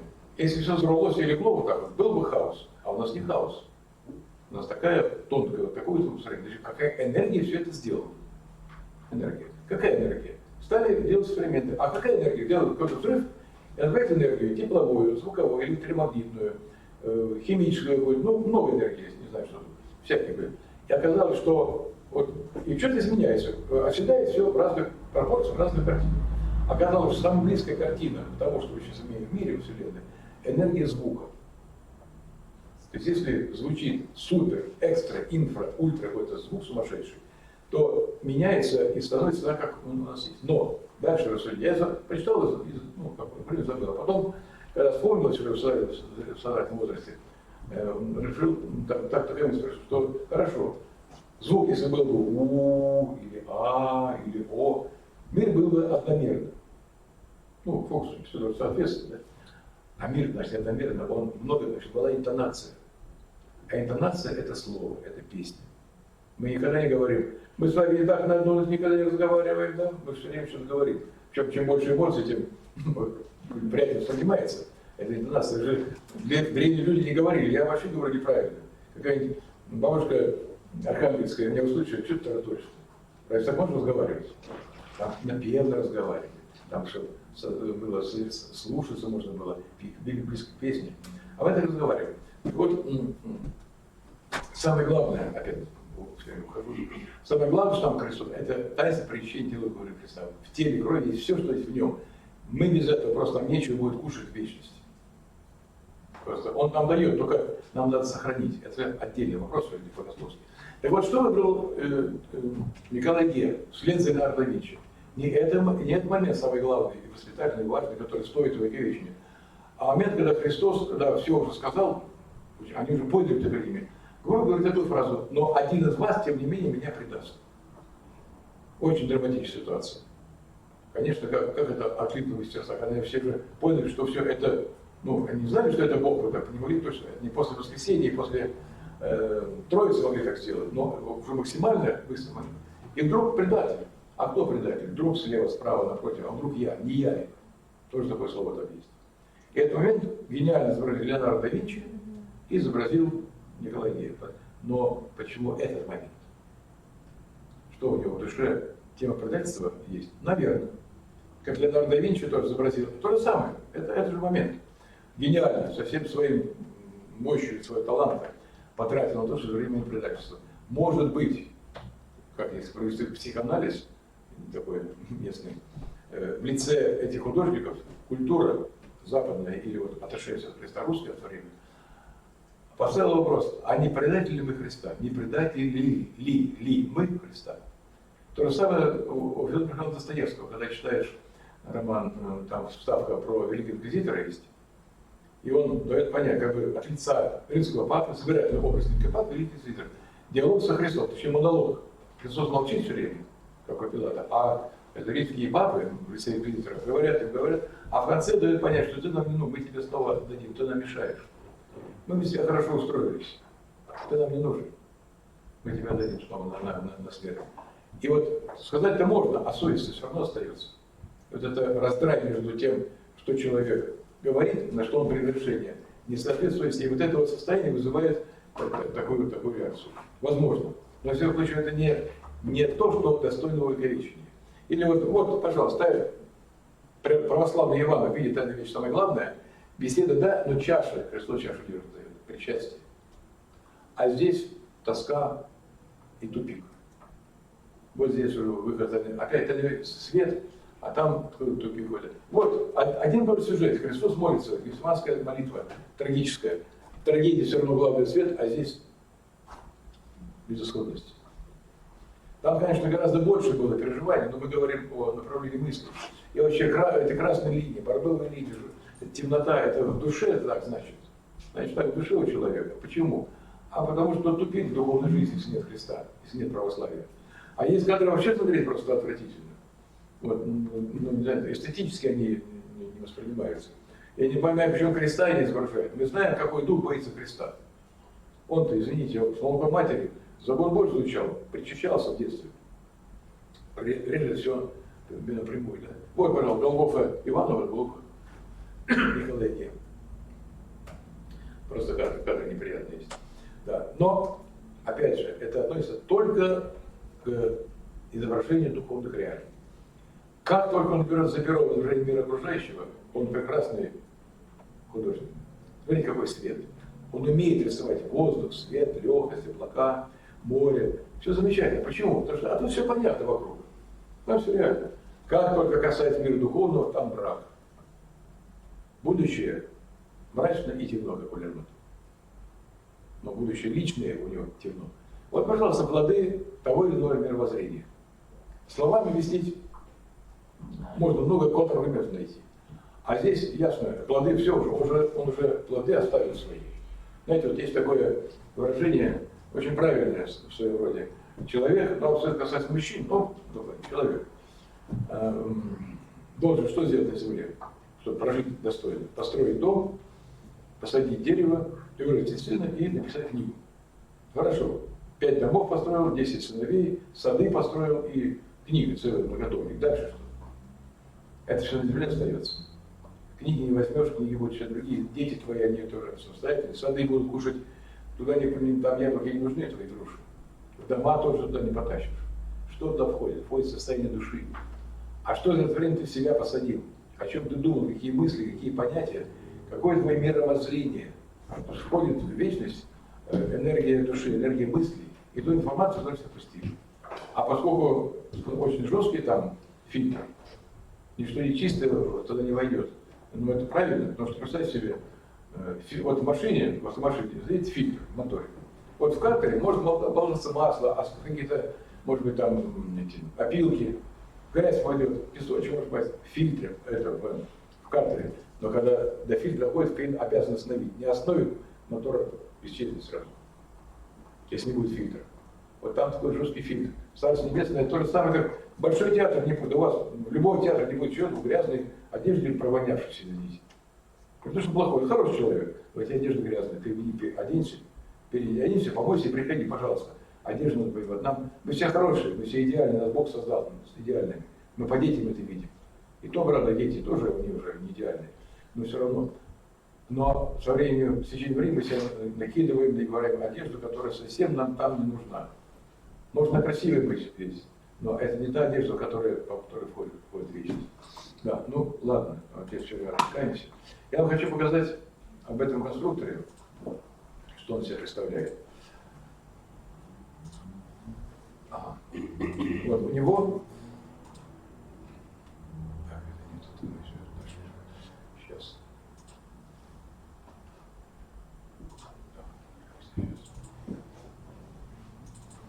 Вот. В этой коробочке, которую вы видели, это 1/3 того, что есть на этом диске. Там 180 гигабайт. В диске 500, сейчас просто меньше не бывает. Значит, в чем состоит?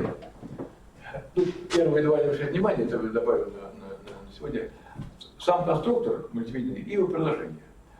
Значит, что такое конструктор? 4 тома. Первый том – это 22 беседы с детьми, записанные. Принцип такой. Вот вы видите, я показал два диска. Вот первый раздел – это вот первый раздел, второй раздел – это вот второй раздел. Ну, пользоваться цифрой, понятно, гораздо удобнее, чем это просто хранилище информации. Вот такой представительский вариант. Значит, что такое первый раздел? Это запись уроков, но в данном случае моя святая мама. Был год матери, помните, не так давно. И вот мы так на эту тему все говорили. С детьми встречались, рассказывали. Да, и решил рассказать, просто пойти от того, что они непривычны, как они свои рисунки маму изображают, как изображают художники, какие мамы бывают в природе. И переходим к мама святым.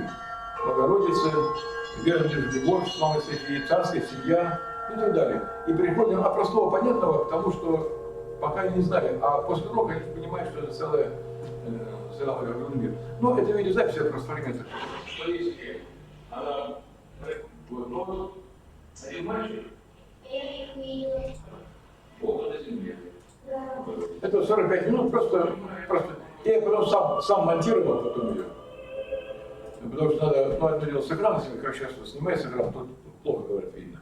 А когда монтируешь, получается, ну, более-менее понятный фильм. А второй раздел, вторая папочка, второй диск, это материал, который используется, ну, презентация сама, которая там участвовала, вот, состроенную, как видео, аудио и видео файлами.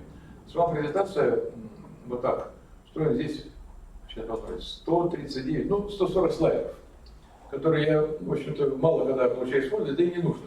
И она бывает, правда, дают старший класс, из 2 уроков студентов, сейчас 10 пара. Там можно это использовать. Но я не говорю, что так надо, мне кажется, получилось. Вот я захотел идею вести. И причем это абсолютно открытая конструкция технически. Она принципиально не имеет никаких шифров, никаких паролей, ничего. Есть какие-то языческие условия, но в чем, я еще не знаю, замечательно сделанное, но у нас есть свои дети перед глазами, у нас своя культура, свое прошлое, свой наработанный свой багаж, духовной ценности, ориентации. Когда мы берем чужую работу, мы заложники его идей, его логики. Можно, хотим поменять, а не получается. Можно вскрыть базу, там, это можно, но не надо. Потому что лучше сделать так. Причем конструктор это что? Это такая вот набор деталей, с которых можно, вот есть конструктор, кажется, есть инструкция конструктору. Машинки, всякие экскаваторы, мельнички, платформы, паровозики. Пожалуйста, можно, я помню, в детстве так делал, а потом смешивал все, делал то, что мне хотелось. Вот примерно то же самое здесь. Показано, что из этого можно сделать, а потом, пожалуйста, берите, хоть зад наперед все показывайте, вставите свои кадры. Это право позволяет. Это первое. Фотобаза о материнстве. Это вся одна тема материнства. Детские рисунки. Их, конечно, избыточные, просто кому-то пригодятся, может, для каких-то целей другим. Тут, конечно, не видишь, но в каждой смотреться какая-то изюминка есть, о чем поговорить. Психологически, нравственно, с детьми. Вы сами понимаете, что детьми можно говорить просто на сухую, но вообще православную культуру на сухую это неблагодарное занятие преподавать. У нас образное мышление сильно развито. Есть такое выражение у историков русской культуры: Русь мыслила образами. У нас очень сильное, развитое образное мышление. И это есть доказательства исторические. Например, взять образ очень яркий храм. Какие у нас храмы? И сравнить с тем, что нам пришло. К нам пришли храмы, образ храма как из Владимира, Святая София. Но только образы, культура. Дело в том, что нас крестил не князь Владимир, а апостол Первозванный. 2000 лет назад уже почти. Они 1000 лет было только оформление христианства как государственной религии. Вот заслуга, а не крещение Руси. Тут подмена такая, как будто мы такие маленькие, и нас надо учить, как жить надо. Мы крестились так же вся Европа в то время. Апостол Первозванный. У нас в память об этом Андреевский крест на флаге России, потому что по рекам шел. С юга до севера были самые лучшие дороги в то время. Да. Но культура православия приняла князь Владимир.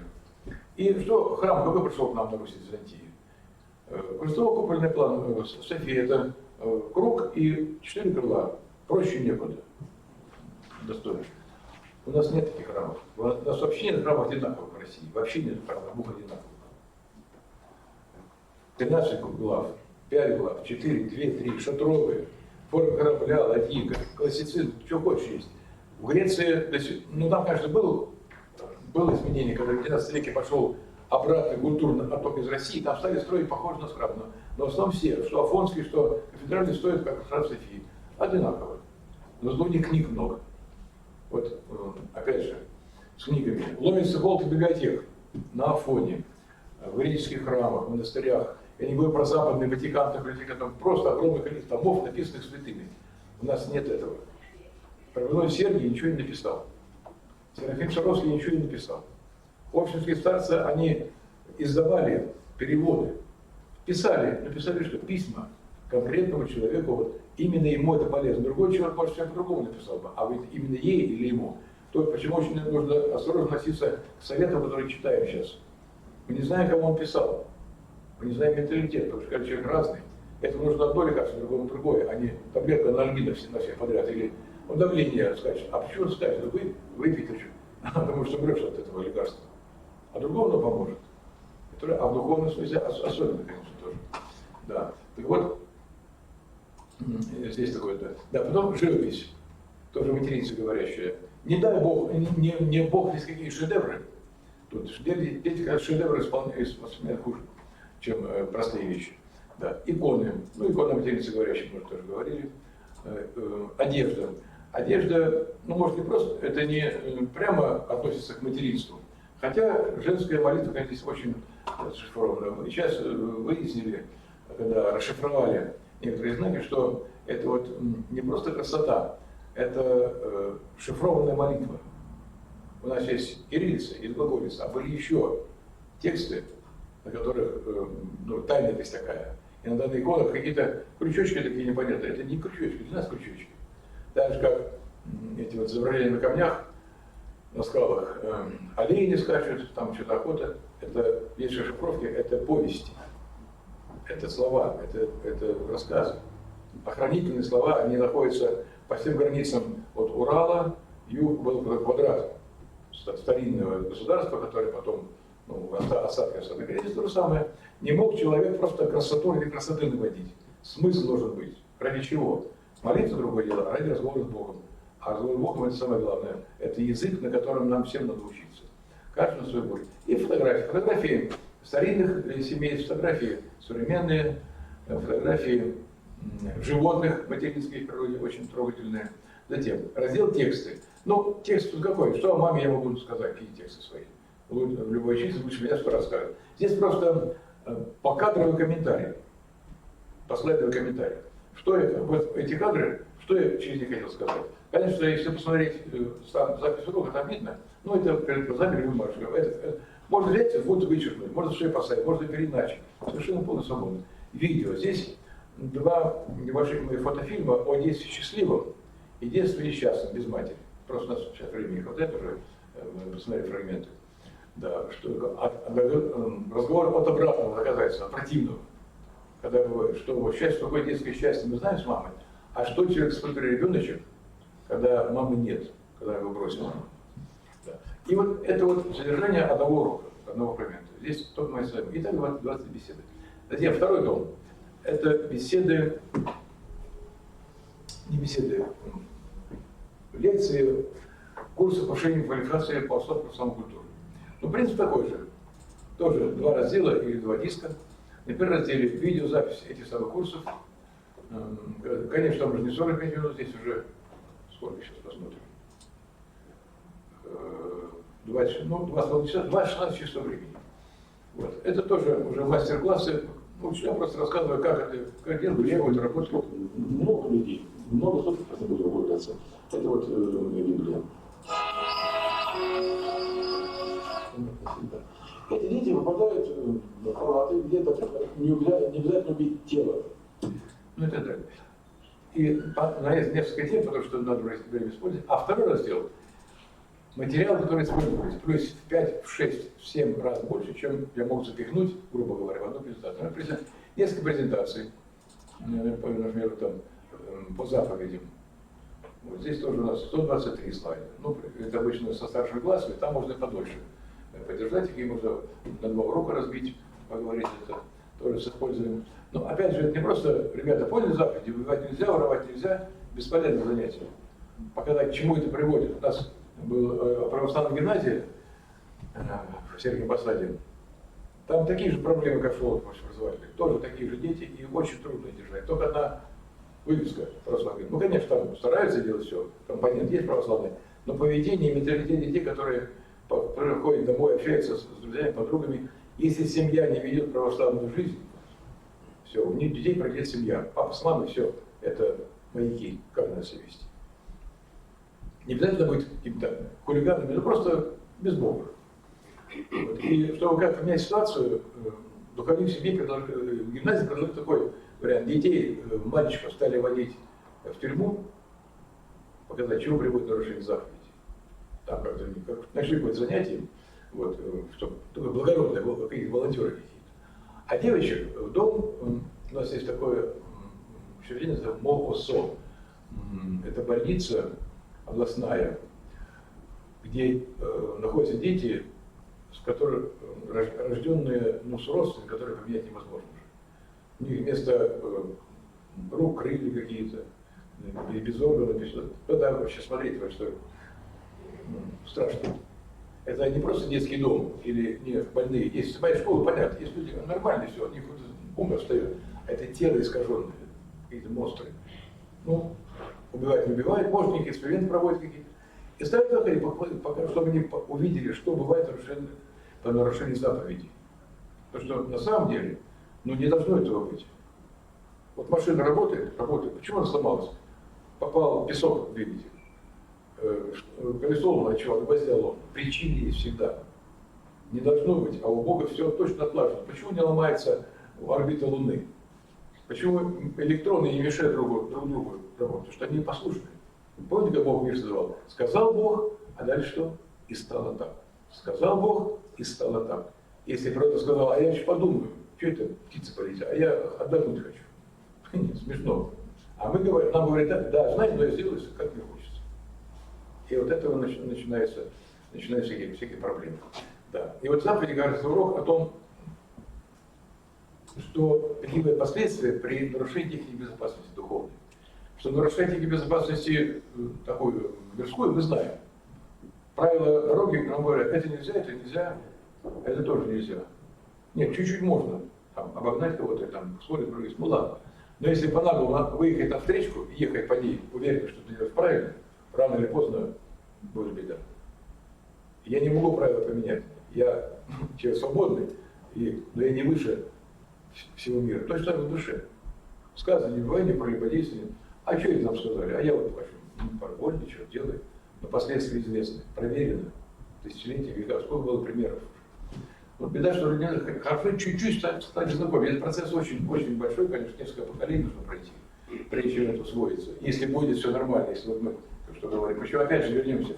Одним уроком в неделю это не сделаешь. Не нужно зацикливаться. Даже если не будет этот урок, не в нем дело. Нужно просто вести, чтобы было как межпредметная связи сейчас. Компонент такой. Да. Другие здесь тоже идут презентации. Фотобаза. Фотобаза разная. Например, живут по классам. Вот, и это же возрастные психологи рекомендуют вот эти власти лучше на эти поговорить, на эти картинки. они более доходчивые будут идеи, они можно какие-то найти общие интересы. Во втором классе не воспримутся. В 10 будет скучно. В 7 классе можно вот такие взять. Вот. Ну, где-то есть и методички. Ну, люди нужна затравка. Вы же грамотные, культурные люди, русские, у вас все это уже есть. Просто затравочку дать, на чем становиться. Или, например, Каир, царь иудейский. Это Каир, это просто роман. У него есть, называется «Царь иудейский», это поэма в стихах, это Евангелие. А это к нему иллюстрация.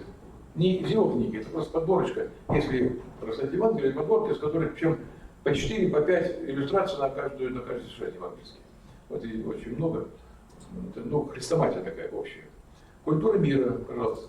Индия, ислам, Китай. То есть это такое, опять, действительно, межпредметные связи. Это блок, который обеспечивает методическое, изобразительное пособие, наглядное пособие, которое позволяет нам и истории, и обществоведение, литературу, географию, ну, в общем, тексты.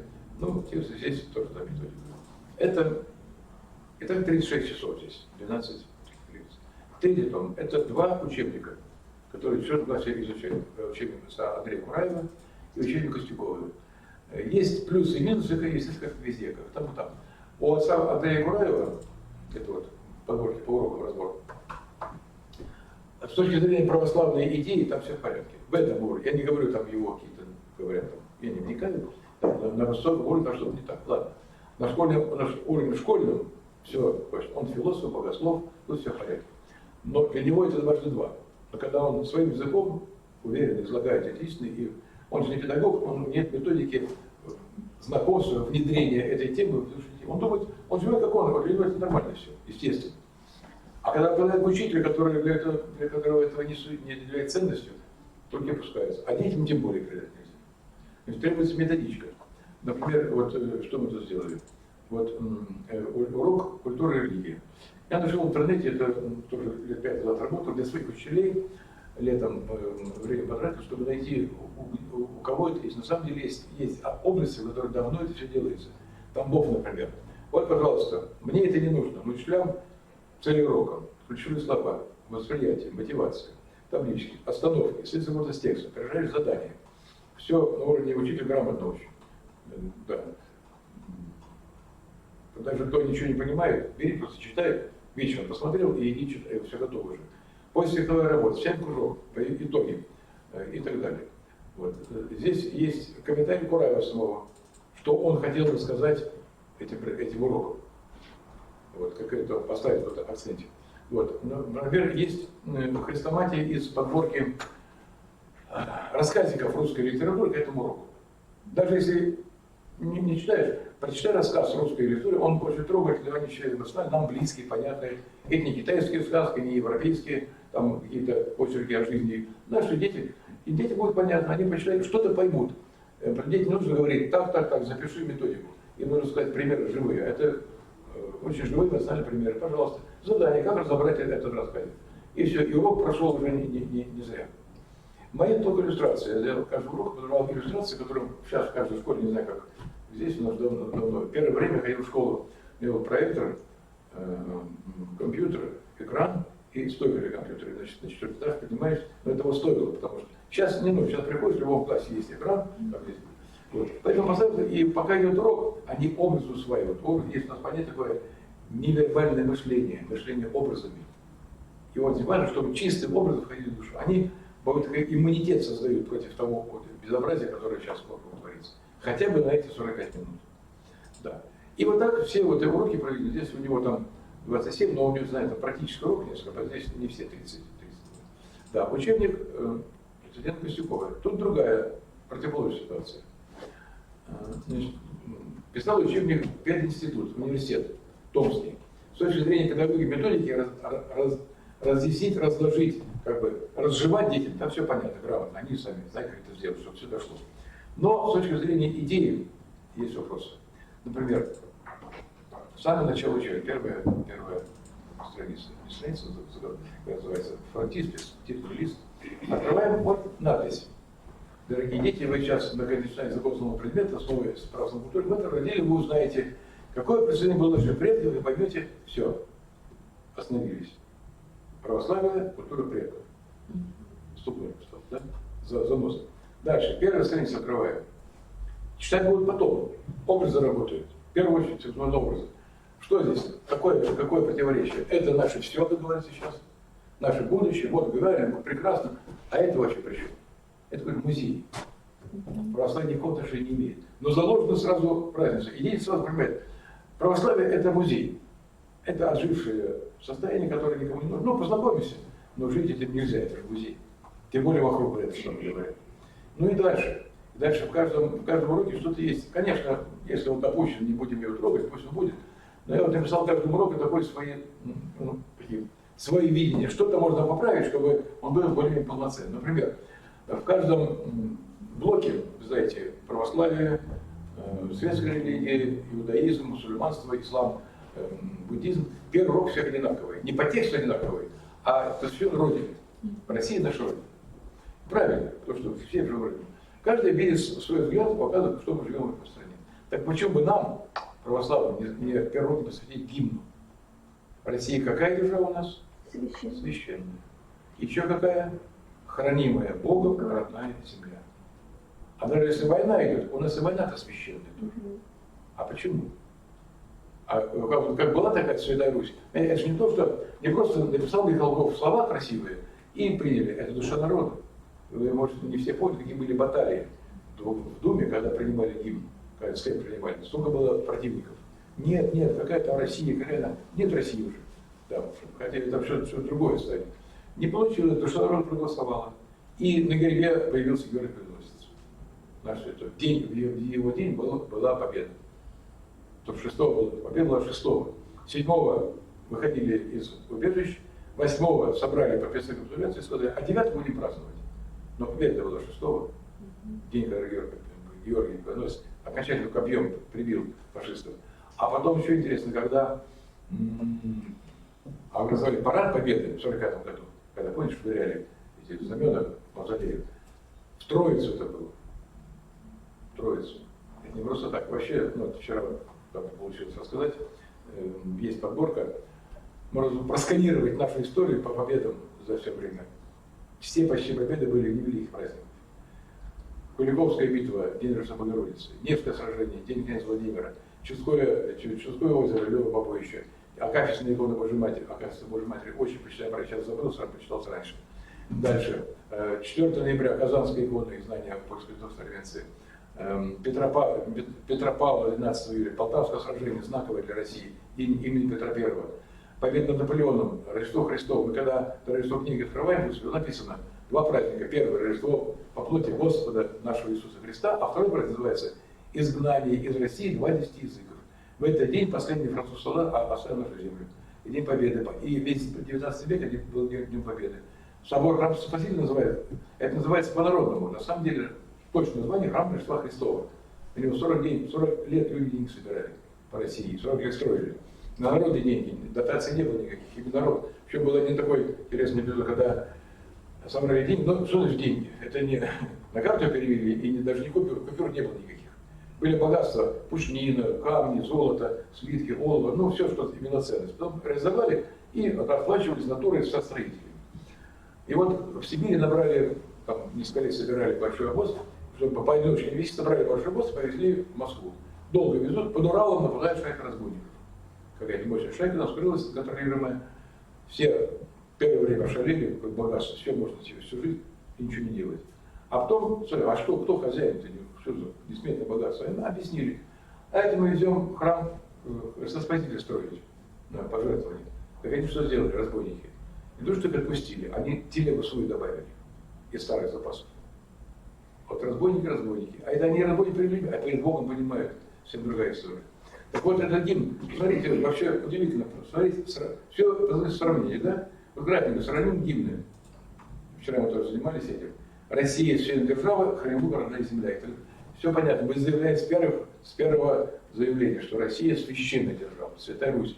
Вокруг у нас мало священного, но суть не изменилась. Все равно это ядро остается. Слынет, как всегда, и то, и другое. Поэтому мы сильны-то. Дальше. Смотрим, какие гимны у храм цивилизованы. Германия. Древняя страна, очень культурная. Германия превыше всего. Замечательно. Такие патриоты любят свою страну. Да, может поучиться у них.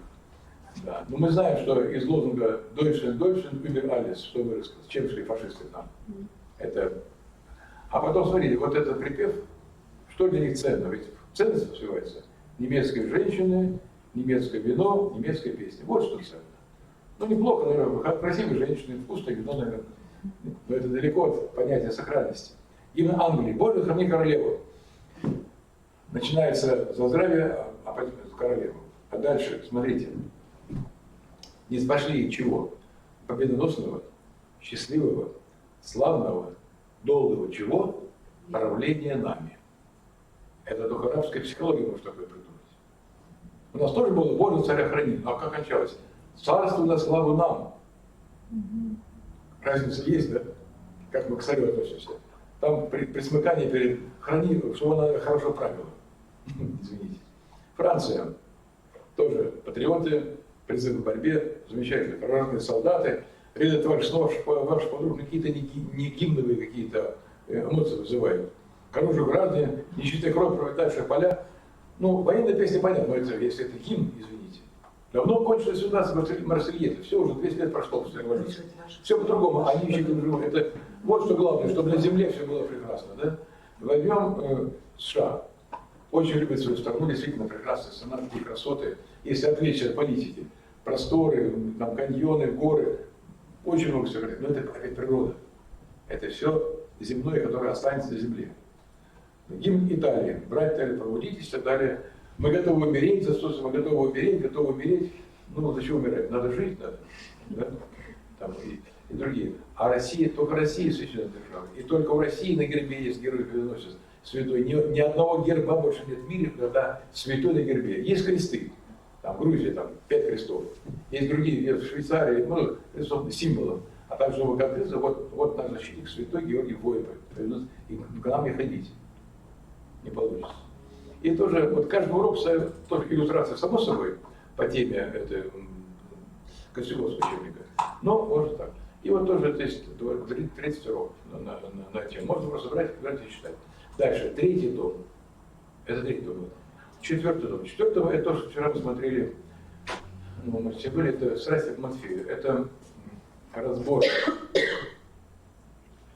Во-первых, это фотофильм по музыкальному произведению Эдуарда Алфеева о последних днях жизни Христа. Очень трогательная композиция. Такая, это и не оратория, и не симфоническая, только какое-то сплавленное вместе. Вот, текст по Евангелию от 26 до 28 главы, вся история Христа от четверга до воскресенья. И она иллюстрирована иконами, фресками, мозаиками, вязью славянской, текстом стихи, текстом Ивана. Там нет ни одного слова безблагодатного, это все идет, и все очень сильно воздействует. Да. И каждый фрагмент, там 20 фрагментов в самом произведении, которые иллюстрированы здесь, и они могут быть затравочкой для педагогического такого, какой-то темы. Потому что «Страстная седмица» — это уникальное такое несколько дней, в которые собрали все человеческие страсти. От минус бесконечности до плюс бесконечности. Любовь и ненависть, верность и предательство, трусость и смелость, обман, предательство и раскаяние, сомнение, восторг, плач матери над сыном. Там столько всего, и причем это так иллюстрировано мировой культурой. Ни одного такой больше нет в истории странички мировой. Может и есть, но мы не знаем, нас не дошли. Но, скорее всего, не было. И вот каждый из них, эти эпизоды, можно служить такой темой урока. Педагогический разбор. Сейчас вроде это показывать, но прошу поверить на это все. Да. А третий раздел этого же тома по страстям — это тексты. Тексты фотографии. Здесь мои доморощенные комментарии, которым занимался там. Я 4 года делал, поэтому есть что сказать. Да, людям, которые не очень понимают, зачем это все нужно, зачем, как сказать, седмицу, не ходит в четверг величие на службу, это то же самое, что величие совершается в храмах, только переведенный в формат такой, восприятия человека культуры. Вот. Объясняю, почему это актуально сейчас для каждого из нас.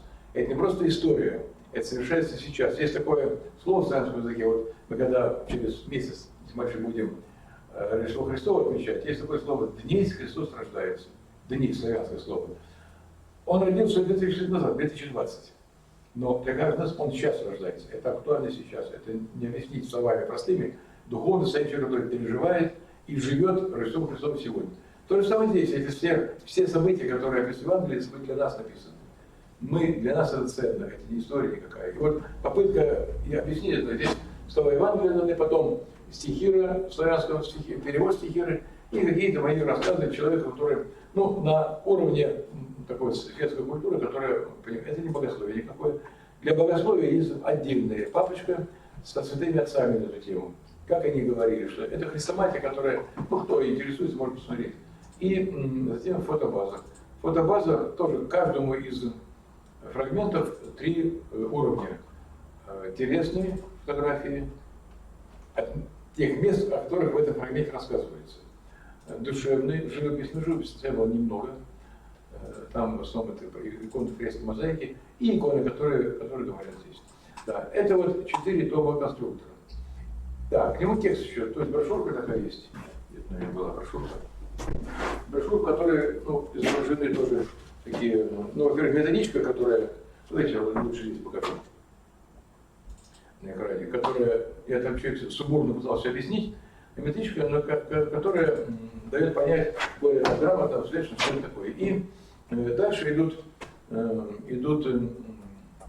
иллюстрации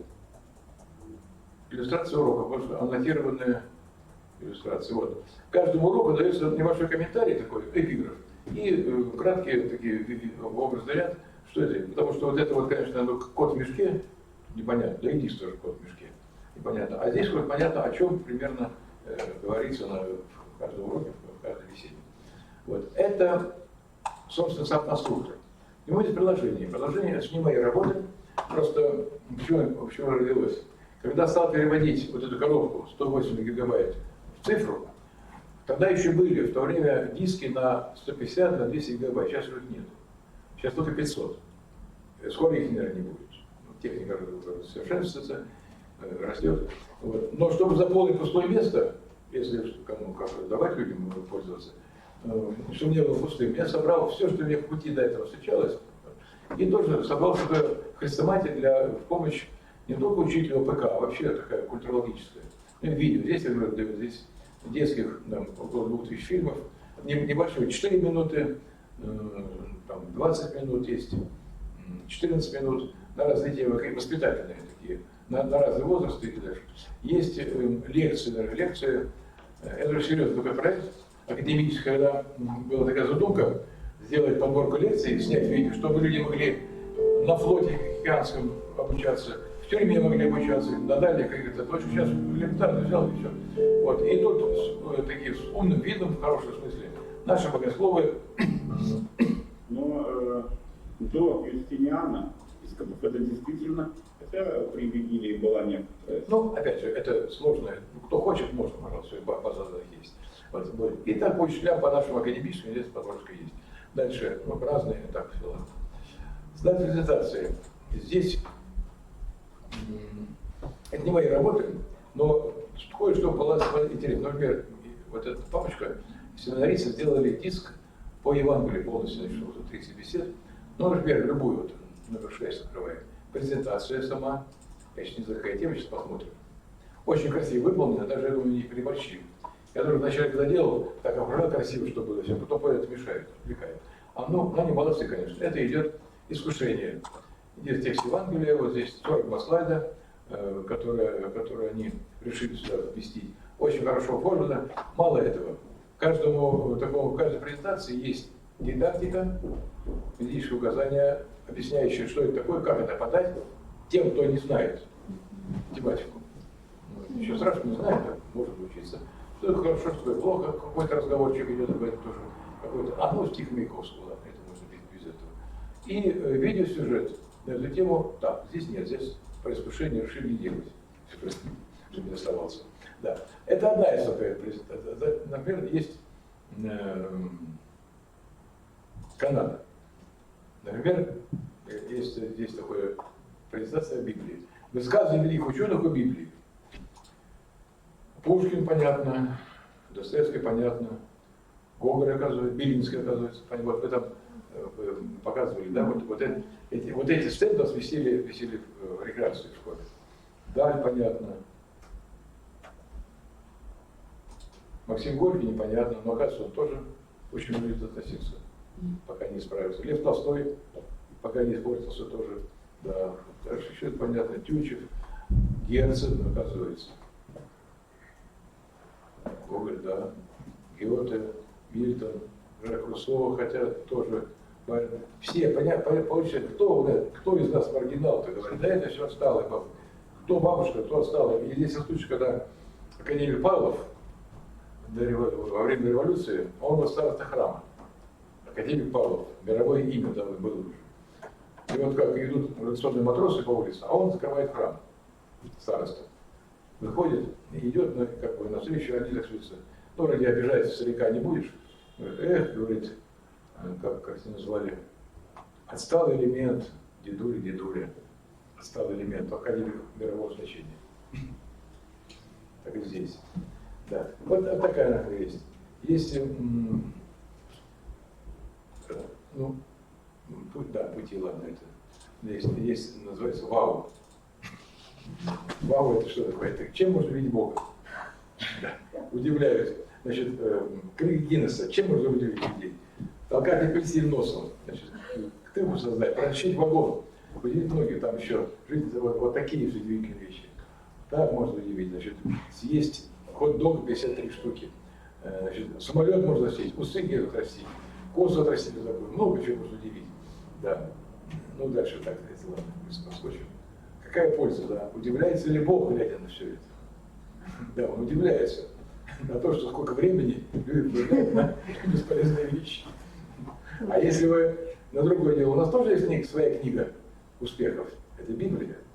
Да, посмотрите, например, Енох не видел смерти. Да. Ной корабль строил, сколько времени спасся, да? Моисей тогда водит 80 дней без еды, без питья и так далее. Ну, такая. Потом есть немножко смешная, но вообще пока такая, называется, эволюция. Ну, как же, говорил же сам Дарвин, что если найдут переходные формы, то теория правильная. Не найдут, извините, ошибся. Он так и сказал уже, признался, ошибся, но его так раскрутили, что уже невыгодно было. Да. Но если правда, ведь Земле чего тут не находит, такие останки, все осталось, никуда не делось. А форм переходных нету. Значит, но если бы они были бы, вот он сам, если бы эти бесчисленные формы, переходных форм, очень много же было остаться, никуда не девается. Поиски переходных форм, но если бы их нашли, они же вот так выглядели, волкосов, например. Да. Или там какой-нибудь еще там, морской конь. Ну, это смешно, но показательно. Медведь смеется, и все понятно сразу по образу, что это было бы такое. Вот, ослоястик, там, так ли жираф какой-нибудь. Но нету их, нету. Вот это делают наши братья в Канаде. Да. Это так, ладно, это самая презентация. Дальше, здесь, в этом же тексты. Здесь, например, 70 тысяч книг. В основном, конечно, такого содержания духовного, но есть всемирная литература. Когда, не знаю, то ли специально, то ли какой-то курс, а можно с ним найти? Ну, потратили время и нашли. В ПФ, в какой-то формате нашли эту книгу, можно почитать. Фотобаза. Фотобаза — это, ну, здесь тоже можно, вообще мировые религии. Вот говорить о каждой религии, как какая-то вера, отличие от других, бесполезно занятие совершенно. Это в одну вылетело. А вот показать, как каждый из них себя изображает, это останется. Когда им пригодится детям, потому что образы они продолжают жить. Вот, и когда, например, покажешь сейчас.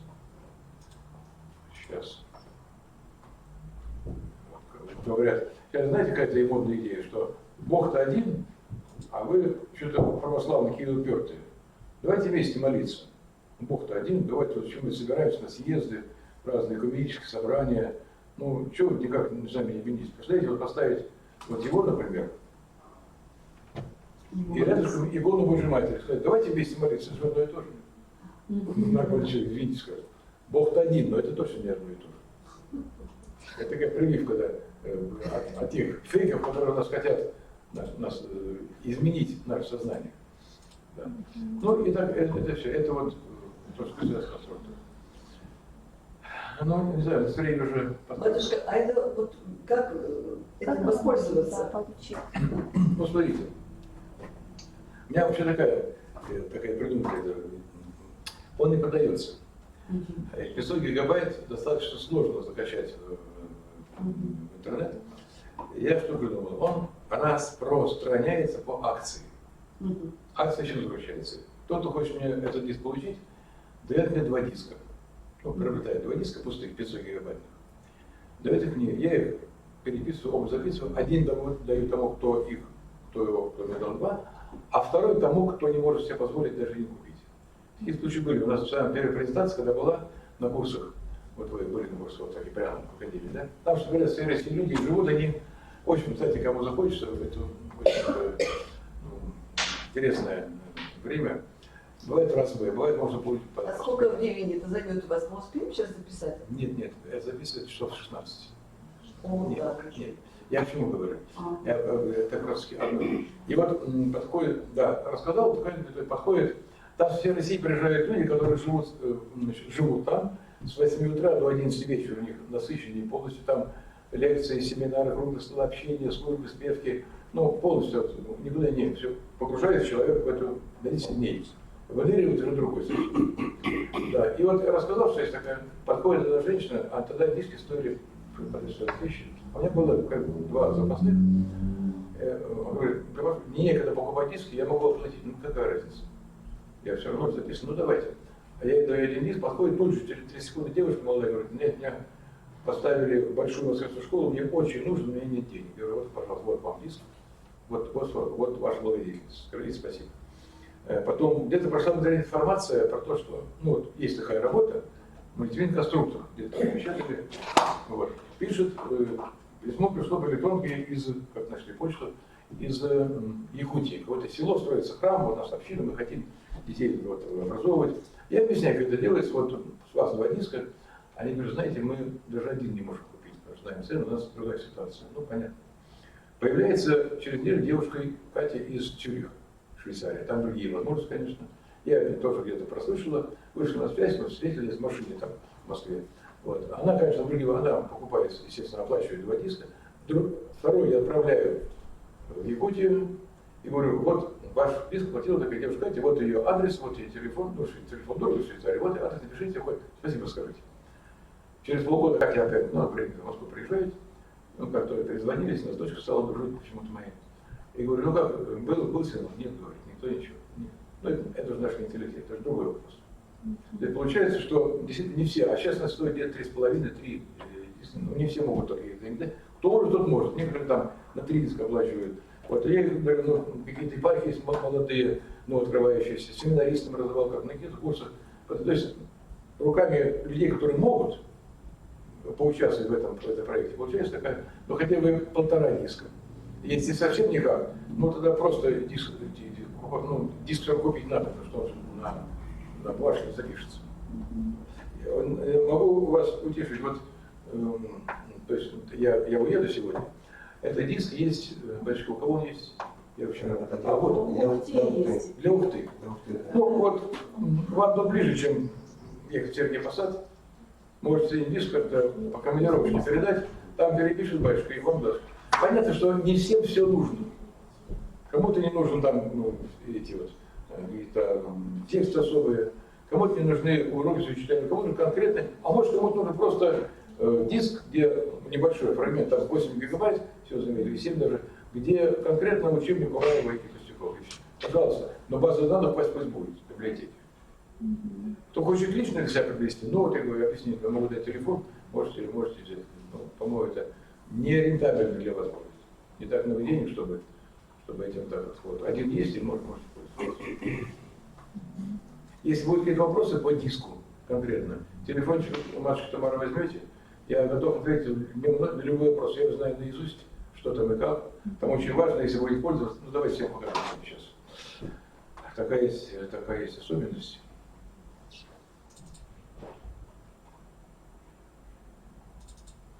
Это программа PowerPoint. Ее знает любой человек, который маломальски офисом пользуется. Есть такая здесь консоль. Вот видели в этих кадрах идет движение. Вот даже фильм, который выйдет сначала, от церкви школы, это сделано в PowerPoint. Мы делали один фильм для моей семьи, был такой фестиваль, сейчас не знаю, остался, нет, очень был масштабный. Вот день рождения, вот как раз мальчик, у которого мама сказала, что трогательный такой, получил такое место. Даже не поняли, что он делает правильно PowerPoint, потому что она вообще не предназначена для этого. Ее можно делать, там, движение по кадру, но нужно сделать настройку. Какую настройку я покажу? Есть такая функция показ слайдов. Вот он наверху, да? Показ слайдов, понять настройку демонстрации. Открывается окошко. Вот эта галочка здесь по умолчанию не стоит. А очень важный пункт – использовать аппаратное ускорение обработки изображений. Если не ставить, то начинает правда зависать. Почему? Ну, как я объясняю, может быть, более грамотно человек объяснил бы по-другому, как я все понял, когда спрашивал компьютерщиков, что вообще PowerPoint рассчитан на простую презентацию, показ статических, значит, фотографий, графиков и текстов. Он прекрасно справляется. Как только начинается динамика, это требует огромной работы обменной внутри там блоки. Программы таких ресурсов нет, ее нужно с компьютером связать. Для экономии энергии она по умолчанию не связывается. Но если связать, получается, это подключается вся сила блока памяти и матрицы компьютера, вся вот эта система. И тогда они работают гладко. Если не подключить, самый лучший компьютер, он будет отсоединен от программы, программа будет работать, но как-то по движению по кадру она может остановиться, зависнуть. Или дергаться начать. Или начать опаздывать со звуками. Вот обязательно поставить галочку, поставить обязательно ОК и поставить сохранение. Потому что у меня были случаи, когда вроде дома сделал, все работает, приходишь в класс, начинаешь что-то тормозить. Смотришь, а галка слетела. То есть по умолчанию ему привычнее работать, он перезагрузился и галка слетела. Сейчас, правда, не слетает, он уже понял мою позицию. И уже послушал. Какая мудрость, да? Ну, да. Меня так научили. Батюшка, что вот вы нам можете оставить? Нам же нужно будет вот видео сегодняшнее на сайте своем расположено. Может быть, это не документы, которые вы показываете? Обязательно документы оставлю. Дальше я вам оставлю документы. Вот я оставлю, есть такой сборничек «Урок правосердия». Это написала наша методист, которая занимается, как методист по ОРС ОДНК в районе. Вот сама она лауреат премии этого конкурса нравственного учителя. Патриарх ей вручал, по-моему, 3-е место по России было. И у нее такая подборка «Уроки правосердия». Очень такая интересная подборка, пригодится. Дело в том, что значит уроки. У меня есть на мультимедиа эти уроки. Это урок смирения, урок послушания, урок любви к Отечеству, урок терпения, урок любви к труду. Причем сделали как очень методично, я не знаю как. По-моему, она все-таки сама не очень знала, по наитию. Первая часть идет, как, значит, здесь у меня нет электронного видео. Да, можно так. Идет высказывание, вот урок смирения, идет цитата святых отцов, что такое смирение. Затем идет, затем идет сборник материалов для учителей. Это презентация учителя. Вот то, что показывал презентацию по урокам, такая презентация не только в бумажном варианте, на раз уроке. Также урок послушания и все остальное. А третья часть – это детские стихи, работы и рисунки. Получается что с древних времен мы говорим об одном и том же, что говорили святые, что говорят наши учителя, и то же самое должны наши дети. То есть мы не зря вот стрясаем, и не зря тут пытаемся как-то работать. Есть с кем работать. Да, вот. И вот посмотрите, какие уроки можно проводить. Я знаю, сам провожу уроки на эту тему в школах. Пусть это ставят. Я многие подарил. Кстати, если нужно будет для устройства школ, вы у него спросите, пусть будет и у вас. Назовите, пожалуйста, автора. Автор Щелкунов, Светлана Александровна Щелкунова. Светлана Александровна Щелкунова. Эта работа не продается, она идет. Хотя у нее... Да. Но она на свои средства издавала, поэтому тут даже нет номеров парижских, поэтому она для внутреннего употребления. Не так много экземпляров, но пусть у вас будет. Потом все материалы, которые мы говорили для методистов, а вы потом перейдите. Опять же, будут какие-то вопросы, методисты поймут сразу, о чем еще. Они эти составляют, им просто нужно чтобы зря время не тратили, и уже велосипед готов. Вот. Это то, чем могу поделиться. Скажите, пожалуйста, отец Владимир, вот вчера презентацию, которую вы показывали на пленарном заседании, очень вот как-то вот в душу запало. Если есть возможность, то на наш сайт, я думаю, многим будет полезно. Флешку дайте или как? На рабочий стол, если можно. Мы бы вас... Нет, это не рабочий стол. Это мой компьютер. Это ваш компьютер. Я сейчас принесу свою флешку. Флешка занимает объем занимает Тамара Александровна. 60 мегабайт. Есть с тобой, да? 60 мегабайт. Давайте, конечно. Я еще раз говорю, я на журналист скину, что здесь сама презентация. То, что можно будет на сайте положить. Ну, вот, в этом уже я не специалист, поэтому говорю, что можно. Да, но мы посмотрим.